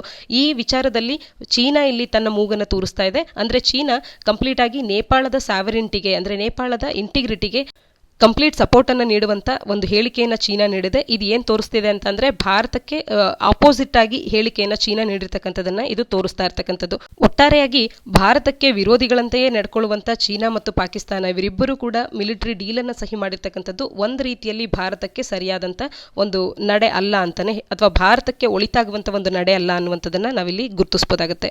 ಮುಂದಿನ ಆರ್ಟಿಕಲ್ ಇದು ಅಷ್ಟಾದಂಥ ಇಂಪಾರ್ಟೆನ್ಸ್ ಅನ್ನ ಏನು ಮೇನ್ಸ್ನ ಪರ್ಸ್ಪೆಕ್ಟಿವ್ನಲ್ಲೆಲ್ಲ ಪಡ್ಕೊಳ್ಳೋದಿಲ್ಲ, ಆದರೆ ನಮಗೆ ತಿಳಿದಿರಬೇಕಾಗುತ್ತೆ ಪ್ರಿಲಿಮ್ಸ್ನಲ್ಲೋ ಅಥವಾ ಯಾವುದೇ KPSC ಪರೀಕ್ಷೆಗಳಲ್ಲಿ ಕೇಳಬಹುದು ಅನ್ನುವಂಥ ಉದ್ದೇಶದಿಂದ ಇಲ್ಲಿ ತಿಳಿಸ್ತಾ ಇರ್ತಕ್ಕಂಥದ್ದು. ಫೇಸ್ಬುಕ್ನವರು ಫೇಸ್ಬುಕ್ ನ್ಯೂಸ್ ಅನ್ನುವಂಥ ಒಂದು ಇನಿಷಿಯೇಟಿವ್ ಅನ್ನ 2019 ಲೇಟ್ 2019ನಲ್ಲಿ US ನಲ್ಲಿ ಪ್ರಾರಂಭವನ್ನು ಮಾಡಿದ್ರು. ಆದರೆ ಮುಂದಿನ ವರ್ಷದಲ್ಲಿ ಅಂದರೆ 2021 ಜಾನ್ವರಿಯಲ್ಲೇ ಇದರ ಒಂದು ಬ್ರಾಂಚ್ ಅನ್ನ ಅಥವಾ ಈ ರೀತಿ ಫೇಸ್ಬುಕ್ ನ್ಯೂಸ್ ಅನ್ನ ಯುಕೆಗೆ ಕೂಡ ಅಂದರೆ ಇಂಗ್ಲೆಂಡ್ಗೂ ಕೂಡ ಎಕ್ಸ್ಟೆಂಡ್ ಮಾಡಲಾಗುತ್ತೆ. ಮುಂದಿನ ವರ್ಷದಲ್ಲಿ ಇಂಗ್ಲೆಂಡ್ನಲ್ಲೂ ಕೂಡ ಇದು ಲಾಂಚ್ ಆಗುತ್ತೆ ಅನ್ನೋದನ್ನ ಫೇಸ್ಬುಕ್ ತಿಳಿಸ್ತಾ ಇದೆ. ಇದರಲ್ಲಿ ನಮಗೆ ತಿಳ್ಕೊಳ್ಬೇಕಾಗಿರುವ ಅಂಶ ಏನು ಅಂತಂದ್ರೆ ಫೇಸ್ಬುಕ್ ನ್ಯೂಸ್ ಅನ್ನುವಂಥದ್ರ ಬಗ್ಗೆ, ಫೇಸ್ಬುಕ್ ನ್ಯೂಸ್ ಅನ್ನುವಂಥದ್ದು ಒಂದಿದೆ ಅನ್ನುವಂಥದ್ರ ಬಗ್ಗೆ ನಮ್ಗೆ ಅರಿವಿರಲಿ. ಈ ಫೇಸ್ಬುಕ್ ನ್ಯೂಸ್ ಮೊದಲಿಗೆ US ನಲ್ಲಿ 2019ರಲ್ಲಿ ಬಂತು. 2021ರಲ್ಲಿ ಫೇಸ್ಬುಕ್ ನ್ಯೂಸ್ ಅನ್ನ ನಾವು ಎಲ್ಲಿ ಕಾಣ್ತೇವೆ ಅಥವಾ ಇತ್ತೀಚೆಗಷ್ಟೇ ಫೇಸ್ಬುಕ್ ನ್ಯೂಸ್ ಯಾವ ರಾಷ್ಟ್ರದಲ್ಲಿ ಪ್ರಾರಂಭ ಆಯಿತು ಅಂದಾಗ UK ನಲ್ಲಿ ಅಥವಾ ಇಂಗ್ಲೆಂಡ್ ನಲ್ಲಿ ಇತ್ತೀಚೆಗಷ್ಟೇ ಅಂದ್ರೆ 2021 ಜಾನ್ವರಿಯಲ್ಲಿ ಆಯಿತು ಅನ್ನುವಂಥದ್ದನ್ನ ನಾವು ನೆನಪಿಟ್ಕೊಳ್ಬಹುದಾಗುತ್ತೆ. ಯಾಕೆಂದ್ರೆ ಮುಂದಿನ ವರ್ಷದಲ್ಲಿ ಆಗುತ್ತೆ ಅನ್ನೋದನ್ನ ಈ ಆರ್ಟಿಕಲ್ ತಿಳಿಸ್ತಾ ಇದೆ. ಹಾಗಾಗಿ ಇತ್ತೀಚೆಗಷ್ಟೇ ಫೇಸ್ಬುಕ್ ನ್ಯೂಸ್ ಯಾವ ರಾಷ್ಟ್ರದಲ್ಲಿ ಲಾಂಚ್ ಆಯಿತು ಅಂದಾಗ UK ನಲ್ಲಿ ಅನ್ನುವಂಥದ್ದು ನಮಗೆ ತಿಳಿದಿರಲಿ. ಗ್ಲೋಬಲಿ ಈ ಫೇಸ್ಬುಕ್ ನ್ಯೂಸ್ ಅನ್ನ ಲಾಂಚ್ ಮಾಡಬೇಕು ಅನ್ನುವಂಥದ್ದು ಅವರ ಒಂದು ಆಶಯ ಆಗಿದೆ. ಮುಂಬರುವಂಥ ವರ್ಷಗಳಲ್ಲಿ ಹೆಚ್ಚಿನದಾಗಿ ಅಂದರೆ ಬೇರೆ ಬೇರೆ ರಾಷ್ಟ್ರಗಳಲ್ಲೂ ಕೂಡ ಇದು ಲಾಂಚ್ ಆಗುವಂಥದ್ದನ್ನು ನಾವು ಕಾಣಬಹುದಾಗುತ್ತೆ. ಮುಂದಿನ article PMI shows manufacturing losing steam ಅನ್ನೋದಾಗುತ್ತೆ. ಇದನ್ನ ಎಕಾನಮಿ ಅಡಿಯಲ್ಲಿ ನಾವು ಓದ್ಕೊಳ್ಬಹುದಾಗುತ್ತೆ. GST ಕಲೆಕ್ಷನ್ ಅನ್ನುವಂಥದ್ದು ಅಕ್ಟೋಬರ್-ನವೆಂಬರ್ ತಿಂಗಳಲ್ಲಿ 1 ಲಕ್ಷ ಕೋಟಿಗಿಂತಲೂ ಕೂಡ ಅಧಿಕ ಆಗಿದೆ. ಅಂದರೆ ನಮ್ಮ ಆರ್ಥಿಕತೆ ಚೇತರಿಕೆಯನ್ನು ಕಾಣ್ತಾ ಇದೆ ಅಂತ ಹೇಳಿ ನಾವು ಒಂದು ಪಾಸಿಟಿವ್ ಸೈನ್ ಅನ್ನು ತೋರಿಸುವಂಥ ಒಂದು ಆರ್ಟಿಕಲ್ ಅನ್ನು ನೋಡಿದ್ವಿ. ಆದರೆ ಈ ಆರ್ಟಿಕಲ್ ನಾವು ನೋಡಿದ್ರೆ ಇದೊಂದು ನೆಗೆಟಿವ್ ಸೈನ್ ಅನ್ನು ನೀಡ್ತಾ ಇರುವಂಥ ಒಂದು ಆರ್ಟಿಕಲ್ ಆಗುತ್ತೆ. ಪರ್ಚೇಸಿಂಗ್ ಮ್ಯಾನೇಜರ್ಸ್ ಇಂಡೆಕ್ಸ್ ಅಂತ ಹೇಳಿ ಭಾರತದಲ್ಲಿ ಒಂದು ಇಂಡೆಕ್ಸ್ ಅನ್ನು ನಾವು ತಯಾರು ಮಾಡ್ತೇವೆ. ಈ ಇಂಡೆಕ್ಸಿನ ನವೆಂಬರ್ ತಿಂಗಳಲ್ಲಿ ಅದು ತೋರಿಸ್ತಾ ಇರ್ತಕ್ಕಂಥ ಒಂದು ಸಂಖ್ಯೆ ಏನು ಅಂತ ಅಂದ್ರೆ 56.3 ಅಂತ ಹೇಳಿ, ಅಂದ್ರೆ ಇದು ಕುಸಿತವನ್ನ ಕಂಡಿರುವಂತ ಒಂದು ಸಂಖ್ಯೆ ಆಗುತ್ತೆ. ಕುಸಿತ ಅಂತ ಅಂದ್ರೆ ಕಳೆದ ತಿಂಗಳುಗಳಲ್ಲಿ ಈಗಾಗಲೇ ಲಾಕ್ಡೌನ್ ನಿಂದಾಗಿ COVID-19 ನ ಇಂಪ್ಯಾಕ್ಟ್ ನಿಂದಾಗಿ ಈ PMI ಅನ್ನುವಂಥದ್ದು ಕಡಿಮೆನೇ ಆಗಿತ್ತು. ಆ ಕಡಿಮೆ ಆಗಿದ್ದಂಥ PMI ಅನ್ನುವಂಥದ್ದು ಒಂದಷ್ಟು ಮಟ್ಟಿಗಿನ ಚೇತರಿಕೆಯನ್ನ ಕಾಣ್ತಾ ಬಂದಿದೆ. ಅಕ್ಟೋಬರ್ ತಿಂಗಳಲ್ಲಿ ನಾವು ಇದನ್ನ ನೋಡಿದಾಗ ಇದರ ಅಂಕಗಳೆಷ್ಟು ಅಂದ್ರೆ 58.9 ಅಷ್ಟು ಈ ಸ್ಕೋರ್ ಅನ್ನ ನಾವು ನೋಡಬಹುದಾಗುತ್ತೆ. ಇಷ್ಟರ ಮಟ್ಟಿಗೆ ಅಕ್ಟೋಬರ್ನಲ್ಲಿ ಇದ್ದಿದ್ದಂಥದ್ದು ಈಗ ನವೆಂಬರ್ನಲ್ಲಿ ಮತ್ತೆ ಅದಕ್ಕಿಂತಲೂ ಕೂಡ ಕಡಿಮೆ ಆಗಿರ್ತಕ್ಕಂಥದ್ದು. ಇದು ಒಟ್ಟಾರೆಯಾಗಿ ನಮ್ಗೆ ಏನ್ ತೋರಿಸುತ್ತೆ ಅಂತ ಅಂದ್ರೆ ಪರ್ಚೇಸಿಂಗ್ ಮ್ಯಾನೇಜರ್ಸ್ ಇಂಡೆಕ್ಸ್ ಕಡಿಮೆ ಆಗ್ತಿದೆ ಅಂತ ಅಂದ್ರೆ ಮ್ಯಾನುಫ್ಯಾಕ್ಚರಿಂಗ್ ಅನ್ನುವಂಥದ್ದು ಕಡಿಮೆ ಆಗ್ತಾ ಇದೆ ಅನ್ನುವಂಥದ್ದು, ಅಥವಾ ಎಂಪ್ಲಾಯ್ಮೆಂಟ್ ಅನ್ನುವಂಥದ್ದು ಎಲ್ಲೋ ಒಂದು ಕಡೆ ಎಂಪ್ಲಾಯ್ಮೆಂಟ್ ಜನರೇಷನ್ ಅನ್ನುವಂಥದ್ದು ಆಗ್ತಾ ಇಲ್ಲ, ಅಥವಾ ಇರುವಂಥವ್ರು ಕೂಡ ಕೆಲಸವನ್ನ ಕಳ್ಕೊಳ್ತಾ ಇರುವಂಥದ್ದು, ಇದೆಲ್ಲದಕ್ಕೂ ಕೂಡ ಒಂದು ರೀತಿಯ ಸಿಂಬಲ್ ಅನ್ನ ತೋರಿಸುವಂತೆ ಈ PMI ಅನ್ನುವಂಥದ್ದು ಕಡಿಮೆ ಆಗ್ತಾ ಇರ್ತಕ್ಕಂಥದ್ದು. ಮ್ಯಾನುಫ್ಯಾಕ್ಚರಿಂಗ್ ಅನ್ನುವಂಥದ್ದು ತನ್ನ ಸ್ಟೀಮ್ ಅನ್ನ ಕಳ್ಕೊಳ್ತಾ ಇದೆ ಅನ್ನುವಂಥದ್ದನ್ನ ಈ ಆರ್ಟಿಕಲ್ ತಿಳಿಸುತ್ತೆ. ಒಂದು ಕಡೆ GST ಕಲೆಕ್ಷನ್ ಹೆಚ್ಚಾಗಿದ್ರೆ ಮುಂದೆ ಇನ್ನೊಂದು ಕಡೆ ಈ PMI ಅನ್ನುವಂಥದ್ದು ತನ್ನ ಒಂದು ಸ್ಟೀಮ್ ಅನ್ನ ಕಳ್ಕೊಳ್ತಾ ಇದೆ ಅನ್ನುವಂಥದ್ದನ್ನ ನೋಡಿದಾಗ GST ಕಲೆಕ್ಷನ್ ಅನ್ನುವಂಥದ್ದು ಎಷ್ಟು ಮುಂಬರುವಂತ ದಿನಗಳಲ್ಲಿ ಎಷ್ಟು ಮಟ್ಟಿಗೆ ಅದರ ಒಂದು ಸ್ಟೆಬಿಲಿಟಿಯನ್ನ ಇದೇ ರೀತಿಯಾಗಿ ಕಾಪಾಡ್ಕೊಂಡು ಹೋಗುತ್ತೆ ಅನ್ನುವಂಥದ್ದು ಕೂಡ ಕ್ವೆಶ್ಚನ್ ಮಾರ್ಕ್ ಆಗುತ್ತೆ. ಮತ್ತೆ ಭಾರತದ ಆರ್ಥಿಕತೆಯನ್ನ ಯಾವ ರೀತಿಯಾಗಿ ಸುಧಾರಿಸಬೇಕು ಅನ್ನುವಂಥದ್ರ ಕಡೆ ಹೆಚ್ಚಿನದಾಗಿ ನಮ್ಮ ಒಂದು ಆರ್ಥಿಕ ತಜ್ಞರು ಗಮನವನ್ನ ಹರಿಸಿ ನಮ್ಮ ಆರ್ಥಿಕತೆ ಮೇಲೆ ಇನ್ನೂ ಕೂಡ ಸಾಕಷ್ಟು ಕ್ರಮಗಳನ್ನು ತಗೊಂಡು ಆರ್ಥಿಕತೆಯ ಸುಧಾರಣೆ ಕಡೆ ಹೆಚ್ಚಿನ ಮೆಜರ್ಸ್ಗಳನ್ನು ತಗೊಳ್ಬೇಕು ಅನ್ನುವಂಥದ್ದನ್ನ ಈ ಆರ್ಟಿಕಲ್ ನಮಗೆ ತಿಳಿಸುತ್ತೆ. ಎಡಿಟೋರಿಯಲ್ಸ್ಗಳನ್ನು ಡಿಸ್ಕಸ್ ಮಾಡೋಣ. ಮೊದಲ ಎಡಿಟೋರಿಯಲ್ ರೀಜನಲ್ ಪ್ರಯಾರಿಟೀಸ್ ಅನ್ನೋದಾಗುತ್ತೆ. ಇದು ಶಾಂಘೈ ಕೋಆಪರೇಷನ್ ಆರ್ಗನೈಸೇಷನ್ನ ಕುರಿತಂತೆ ಇರುವಂಥ ಒಂದು ಎಡಿಟೋರಿಯಲ್ ಆಗುತ್ತೆ. ಇದನ್ನ GS ಪೇಪರ್ 2 ನಾಡಿಯಲ್ಲಿ ಗ್ಲೋಬಲ್ ಗ್ರೂಪಿಂಗ್ಸ್ ಅನ್ನುವಂಥ ಸಿಲೆಬಸ್ ನಾಡಿಯಲ್ಲಿ ಓದ್ಕೊಳ್ಬಹುದಾಗುತ್ತೆ. ಶಾಂಘೈ ಕೋಆಪರೇಷನ್ ಆರ್ಗನೈಸೇಷನ್ ಅನ್ನುವಂಥದ್ದು ಭಾರತದ ಕ್ವೆಸ್ಟ್ ಏನಿದೆ ಇಲ್ಲಿನ ಜಿಯೋಪೊಲಿಟಿಕಲ್ ಮತ್ತು ರೀಜನಲ್ ಎಂಗೇಜ್ಮೆಂಟ್ನ ವಿಚಾರದಲ್ಲಿ ಒಂದು ಬ್ಯಾಲೆನ್ಸ್ ಅನ್ನ, ಜಿಯೋಪೊಲಿಟಿಕಲ್ ಬ್ಯಾಲೆನ್ಸ್ ಅನ್ನ ಕಾಪಾಡಿಕೊಳ್ಳುವಂಥದ್ದು ಮತ್ತು ರೀಜನಲ್ ಎಂಗೇಜ್ಮೆಂಟ್ ಅನ್ನ ಈ ಒಂದು ರೀಜನ್ ಅಲ್ಲಿ ಮಾಡ್ಕೊಳ್ಳೋದಕ್ಕೆ ಅಂತ ಹೇಳಿ ಭಾರತದ ಕ್ವೆಸ್ಟ್ಗೆ ಸರ್ವ್ ಮಾಡುವಂತ ಒಂದು ಮೀಟಿಂಗ್ ಆಗಿ ಅಥವಾ ಪ್ಲಾಟ್ಫಾರ್ಮ್ ಆಗಿ SCO ಕಾರ್ಯವನ್ನ ಮಾಡ್ತಾ ಇದೆ ಅನ್ನುವಂಥದ್ದನ್ನ ಈ ಆರ್ಟಿಕಲ್ ಮಾತನಾಡ್ತಾ ಇರ್ತಕ್ಕಂಥದ್ದು. 8 ಸದಸ್ಯರನ್ನ ಒಳಗೊಂಡಿರ್ತಕ್ಕಂಥ ಶಾಂಘೈ ಕೋಆಪರೇಷನ್ ಆರ್ಗನೈಸೇಷನ್ ಅನ್ನುವಂಥದ್ದು ಹೆಡ್ಸ್ ಆಫ್ ಗವರ್ಮೆಂಟ್ಸ್ ತನ್ನ ಒಂದು ಶಾಂಘೈ ಕೋಆಪರೇಷನ್ ಆರ್ಗನೈಸೇಷನ್ ಅಲ್ಲಿ ಯಾರೆಲ್ಲ ಸದಸ್ಯರು ಬರ್ತಾರೆ ಆ ಸದಸ್ಯ ರಾಷ್ಟ್ರಗಳ ಪೈಕಿ ಆ ಒಂದು ಸರ್ಕಾರದ ಮುಖ್ಯಸ್ಥರು ಅಂತ ಹೇಳಿ ಯಾರೆಲ್ಲ ಗುರುತಿಸ್ಕೊಳ್ತಾರೆ ಇವರೆಲ್ಲರೂ ಕೂಡ ಒಂದು ಮೀಟಿಂಗ್ ಅನ್ನ, ಅಂದ್ರೆ heads of the governments of the Shanghai cooperation organisation ಅವರು ಹೆಡ್ಸ್ ಆಫ್ ಗವರ್ಮೆಂಟ್ಸ್ ಮೀಟಿಂಗ್ ಅನ್ನ ಅರೇಂಜ್ ಮಾಡಿದ್ರು ಮೊನ್ನೆ ಅಷ್ಟೇ, ಅಂದ್ರೆ ಸೋಮವಾರವಷ್ಟೇ. ಕೋವಿಡ್ನ ಹಿನ್ನೆಲೆಯಲ್ಲಿ ವರ್ಚುವಲ್ ಕಾನ್ಫರೆನ್ಸ್ ಅನ್ನ ಕರೆಯಲಾಗಿತ್ತು. ಈ ವರ್ಚುವಲ್ ಕಾನ್ಫರೆನ್ಸ್ 66 ಪಾಯಿಂಟ್ಗಳ ಜಾಯಿಂಟ್ ಕಮ್ಯುನಿಕ್ನಿಂದಾಗಿ, ಅಂದ್ರೆ ಜಾಯಿಂಟ್ ಒಂದು ಸ್ಟೇಟ್ಮೆಂಟ್ ಅನ್ನುವಂಥದ್ದು 66 ಪಾಯಿಂಟ್ಗಳ ವಿಚಾರದಲ್ಲಿ ಬರೋದ್ರಿಂದಾಗಿ ಈ ಒಂದು ವರ್ಚುವಲ್ ಕಾನ್ಫರೆನ್ಸ್ ಎಂಡ್ ಆಗಿದೆ. ಇದರಲ್ಲಿ ಒಂದು ಮುಖ್ಯವಾದಂತಹ ಅಂಶ ಅಂತ ಅಂದ್ರೆ plan of priority practical measures for 2021-2022 to overcome the socio economic, financial and food consequences of ಕೋವಿಡ್-19 ಇನ್ ದ ರೀಜನ್. ಇದನ್ನ ಡೆವಲಪ್ ಮಾಡುವಂಥದ್ದು, ಅಂದ್ರೆ ಪ್ರಾಕ್ಟಿಕಲ್ ಮೆಜರ್ಸ್ಗಳು ಯಾವ ರೀತಿಯಾಗಿ ತಗೊಳ್ಬೇಕು, ಪ್ರಯಾರಿಟಿಯನ್ನ ಯಾವ ರೀತಿಯಾಗಿ ನೀಡಬೇಕು, ಮುಂಬರುವಂತ ಈ ಕೋವಿಡ್-19 ನ ಕಾನ್ಸಿಕ್ವೆನ್ಸಸ್ ಅನ್ನ, ಫುಡ್ ಕಾನ್ಸಿಕ್ವೆನ್ಸಸ್ ಅನ್ನ, ಫಿನಾನ್ಷಿಯಲ್ ಕಾನ್ಸಿಕ್ವೆನ್ಸಸ್ ಅನ್ನ, ಸೋಷಿಯೋ ಎಕನಾಮಿಕ್ ಕಾನ್ಸಿಕ್ವೆನ್ಸಸ್ ಅನ್ನ 2021-22ರಲ್ಲಿ ಓವರ್ಕಮ್ ಮಾಡೋದಕ್ಕೆ ಈ ಒಂದು ರೀಜನ್ ಅಲ್ಲಿ SCOದ ರಾಷ್ಟ್ರಗಳು ಯಾವ್ಯಾವು ಬರುತ್ತೆ ಅಂತ ಅಂದ್ರೆ ಯುರೇಷಿಯಾ ರೀಜನ್ ಅಲ್ಲಿ ಬರುವಂತ ರಾಷ್ಟ್ರಗಳನ್ನ ನಾವು SCO ನಲ್ಲಿ ಕಾಣ್ತೇವೆ. ಈ SCO ರಾಷ್ಟ್ರಗಳು ಬರುವಂತ ರೀಜನ್ ಆಗಿರುವಂತ ಈ ಯುರೇಷಿಯನ್ ರೀಜನ್ ಅಲ್ಲಿ ಕೋವಿಡ್-19 ನಿಂದ ಮುಂಬರುವಂತ ಅಂದ್ರೆ 2021-22 ಈ ಸಾಲುಗಳಲ್ಲಿ ಬರುವಂತ ಸೋಷಿಯೋ ಎಕನಾಮಿಕ್, ಫಿನಾನ್ಷಿಯಲ್ ಅಥವಾ ಫುಡ್ ಕಾನ್ಸಿಕ್ವೆನ್ಸಸ್ ಏನಿದೆ ಇವುಗಳನ್ನ ಓವರ್ಕಮ್ ಮಾಡಲಿಕ್ಕೆ ಯಾವೆಲ್ಲ ಮೆಜರ್ಸ್ ಗಳನ್ನ ತಗೊಳ್ಬೇಕು ಅನ್ನುವಂತ ಒಂದು ಪ್ಲಾನ್ ಆಫ್ ಆಕ್ಷನ್ ಅನ್ನ ಡೆವಲಪ್ ಮಾಡುವಂತದನ್ನ ಕೂಡ ಇಲ್ಲಿ ಮುಖ್ಯವಾಗಿ ಡಿಸ್ಕಸ್ ಮಾಡಲಾಗಿದೆ. ಈ ಆರ್ಟಿಕಲ್ ನ ಹಿನ್ನೆಲೆಯಲ್ಲಿ SCOದ ಕೇಂದ್ರ ಸ್ಥಾನ ಎಲ್ಲಿದೆ ಅನ್ನೋದನ್ನ ನೀವು ಕಮೆಂಟ್ ಸೆಕ್ಷನ್ ಅಲ್ಲಿ ಕಮೆಂಟ್ ಮಾಡಿ ತಿಳಿಸಿ. ಈ ಒಂದು SCOದ ಮುಖ್ಯ ಕಾರ್ಯ ಏನು ಅಂತಂದ್ರೆ, ಅಥವಾ ಇದರ ಸದಸ್ಯರು ಯಾವ ವಿಚಾರಕ್ಕೆ ಕಮಿಟೆಡ್ ಆಗಿದ್ದಾರೆ ಅಂತ ಅಂದ್ರೆ, ಈ SCOದ ಕಂಟ್ರೀಸ್ಗಳ ನಡುವೆ ಈ ಒಂದು ರೀಜನ್ ಅಲ್ಲಿ ಮಲ್ಟಿಲ್ಯಾಟ್ರಲಿಸಮ್ ಅನ್ನ ಸ್ಟ್ರೆಂಥನಿಂಗ್ ಮಾಡೋದಕ್ಕೆ ಮತ್ತು UN ಚಾರ್ಟರ್ಗೆ ಕೂಡ ಕಮಿಟ್ ಆಗಿ ಇರ್ತಕ್ಕಂಥದ್ದು. ಜೊತೆಗೆ SCO ಅನ್ನುವಂಥದ್ದು ದಿನೇ ದಿನೇ ತನ್ನ ಪ್ರಾಮುಖ್ಯತೆಯನ್ನು ಹೆಚ್ಚಿನದಾಗಿ ಬೆಳೆಸ್ಕೊಳ್ತಾ ಇದೆ. ಹಾಗಾಗಿ modern system of international relations ನಲ್ಲಿ ಒಂದು ಇನ್ಫ್ಲೂಯೆನ್ಷಿಯಲ್ ಮತ್ತು ರೆಸ್ಪಾನ್ಸಿಬಲ್ ಪಾರ್ಟಿಸಿಪೆಂಟ್ ಆಗಿ ನಾವು SCO ಅನ್ನ ಕಾಣಬಹುದಾಗುತ್ತೆ. ಇದರ ಒಂದು ಮೀಟಿಂಗ್ ಅನ್ನುವಂಥದ್ದು ಮತ್ತೆ ಇದರ ಜೊತೆಗೆ ಅಂದ್ರೆ ಅವರು ಒಟ್ಟಾರೆಯಾಗಿ ಈ ಸದಸ್ಯರೆಲ್ಲರೂ ಕೂಡ ಸೇರ್ಕೊಂಡು ಮಲ್ಟಿಲ್ಯಾಟ್ರಿಸಮ್ ಅನ್ನ ಸ್ಟ್ರೆಂಥನ್ ಮಾಡೋ ಕಡೆ UN ಚಾರ್ಟರ್ನ ಬಗ್ಗೆ ಕಮಿಟ್ಮೆಂಟ್ ಅನ್ನು ತೋರಿಸುವಂತ ಒಂದು ಎಲ್ಲರಿಗೂ ಕೂಡ ಒಂದು ಕಾಮನ್ಸ್ಗಳು ಇವರೆಲ್ಲರ ನಡುವೆ ಯಾವ ರೀತಿ ಇದೆ, ಅದೇ ರೀತಿಯಾಗಿ ಅವರದ್ದೇ ಆದಂಥ ಪರ್ಸಿಸ್ಟೆಂಟ್ ಡಿಫರೆನ್ಸಸ್ ಅನ್ನ ಕೂಡ ಈ ಮೀಟಿಂಗ್ ನಮಗೆ ತೋರಿಸಿರ್ತಕ್ಕಂಥದ್ದು. ಆ ಡಿಫರೆನ್ಸಸ್ ಯಾವುದು ಅಥವಾ ಕಾಮನ್ ಗೋಲ್ಸ್ ಯಾವುದು, ಇದೆಲ್ಲವನ್ನ ಈ ಆರ್ಟಿಕಲ್ ಡಿಸ್ಕಸ್ ಮಾಡುತ್ತೆ. ಹೆಡ್ ಆಫ್ ದಿ ಗವರ್ಮೆಂಟ್ಸ್ ಗಳ ಮೀಟಿಂಗ್ ಆಗಿದ್ರು ಕೂಡ ಇಲ್ಲಿ ಭಾರತದ ಪ್ರೈಮ್ ಮಿನಿಸ್ಟರ್ ಆಗಲಿ ಅಥವಾ ಪಾಕಿಸ್ತಾನದ ಪ್ರೈಮ್ ಮಿನಿಸ್ಟರ್ ಆಗಲಿ ಅಟೆಂಡ್ ಮಾಡಿರಲಿಲ್ಲ ಅನ್ನೋದನ್ನು ಕೂಡ ನಾವಿಲ್ಲಿ ಗಮನಿಸಬಹುದಾಗುತ್ತೆ. ಇದನ್ನು ಕೂಡ ನೇರವಾಗಿ ಪ್ರಶ್ನೆಯನ್ನು ಕೇಳಬಹುದು, ಯಾಕೆಂದ್ರೆ ನಾವು ಕನ್ಫ್ಯೂಸ್ ಆಗೋಗ್ತೇವೆ. SCOದ head of the government council ನಲ್ಲಿ ಭಾರತದ ಪರವಾಗಿ ಯಾರು ಪಾರ್ಟಿಸಿಪೇಟ್ ಮಾಡಿದ್ರು ಅಂತ ಕೇಳಿದಾಗ ಭಾರತದ ಪರವಾಗಿ ವೈಸ್ ಪ್ರೆಸಿಡೆಂಟ್ ವೆಂಕಯ್ಯ ನಾಯ್ಡು ಅವರು ಮೋದಿಯವರ ಬದಲಾಗಿ ಮೋದಿಯವರನ್ನ ರೆಪ್ರೆಸೆಂಟ್ ಮಾಡುವಂತೆ ಅವರು ಇಲ್ಲಿ ಪಾರ್ಟಿಸಿಪೇಟ್ ಮಾಡಿದ್ರು ಭಾರತದ ಪರವಾಗಿ ಅಂತಾನೆ ಗುರುತಿಸಬಹುದಾಗುತ್ತೆ. ನಮ್ಮ ಉಪರಾಷ್ಟ್ರಪತಿಯವರು ಬಿಗ್ಗೆಸ್ಟ್ ಚಾಲೆಂಜ್ ಆಗಿ ಕ್ರಾಸ್ ಬಾರ್ಡರ್ ಟೆರರಿಸಮ್ ಅನ್ನ SCOದ ರೀಜನ್ ಅನ್ನ ಬಿಗ್ಗೆಸ್ಟ್ ಚಾಲೆಂಜ್ ಅಂತ ಹೇಳಿ ಗುರುತಿಸಬಹುದು. ಹಾಗಾಗಿ ಇದರ ಒಂದು ವಿಚಾರದಲ್ಲಿ ಈ ಒಂದು ಕ್ರಾಸ್ ಬಾರ್ಡರ್ ಟೆರರಿಸಮ್ ಅನ್ನ ಇಶ್ಯೂ ಅನ್ನ ಅಡ್ರೆಸ್ ಮಾಡೋ ಕಡೆ ನಾವೆಲ್ಲರೂ ಕೂಡ ಗಮನ ಹರಿಸಬೇಕು ಅಂತ ಹೇಳಿ ಹೆಚ್ಚಿನ ಪ್ರಾಶಸ್ತ್ಯವನ್ನ ಇದಕ್ಕೆ ಟೆರರಿಸಮ್ ಅನ್ನ ಕಂಬ್ಯಾಟ್ ಮಾಡುವತ್ತ ನೀಡಿ ತಮ್ಮ ಒಂದು ಮಾತನ್ನ ಆಡಿರ್ತಕ್ಕಂಥದ್ದು. ಯಾವ ಉದ್ದೇಶ ಅಂತ ಅಂದ್ರೆ ಹೆಚ್ಚಿನದಾಗಿ ಪಾಕಿಸ್ತಾನವನ್ನ ಏಮ್ ಮಾಡುವಂತೆ ತನ್ನ ಕಮೆಂಟ್ಸ್ ಗಳನ್ನ ಇಲ್ಲಿ ನೀಡಿರ್ತಕ್ಕಂಥದ್ದು. ಇನ್ನು ಪಾಕಿಸ್ತಾನದ ರೆಪ್ರೆಸೆಂಟೇಟಿವ್ ಕೂಡ ಮಾತನಾಡಿ ಜಮ್ಮು ಕಾಶ್ಮೀರಕ್ಕೆ ಅನ್ವಯವಾಗುವಂತೆ ಜಮ್ಮು ಕಾಶ್ಮೀರದ ಒಂದು ರೆಫರೆನ್ಸ್ ಅನ್ನ ತಗೊಳ್ಳುವಂತೆ ಡಿಸ್ಪ್ಯೂಟೆಡ್ ಏರಿಯಾಸ್ಗಳಲ್ಲಿ ಸ್ಟೇಟ್ ಟೆರರಿಸಮ್ ಅಂತ ಏನ್ ನಡೀತಾ ಇದೆ ಇದನ್ನ ಕೂಡ ನಾವು ಕಂಬ್ಯಾಟ್ ಮಾಡಬೇಕು ಅಂತ ಹೇಳಿ ಭಾರತಕ್ಕೆ ಹೇಳುವಂತೆ ಪಾಕಿಸ್ತಾನದ ರೆಪ್ರೆಸೆಂಟೇಟಿವ್ ಕೂಡ ಇಲ್ಲಿ ಮಾತನಾಡಿರ್ತಕ್ಕಂಥದ್ದು.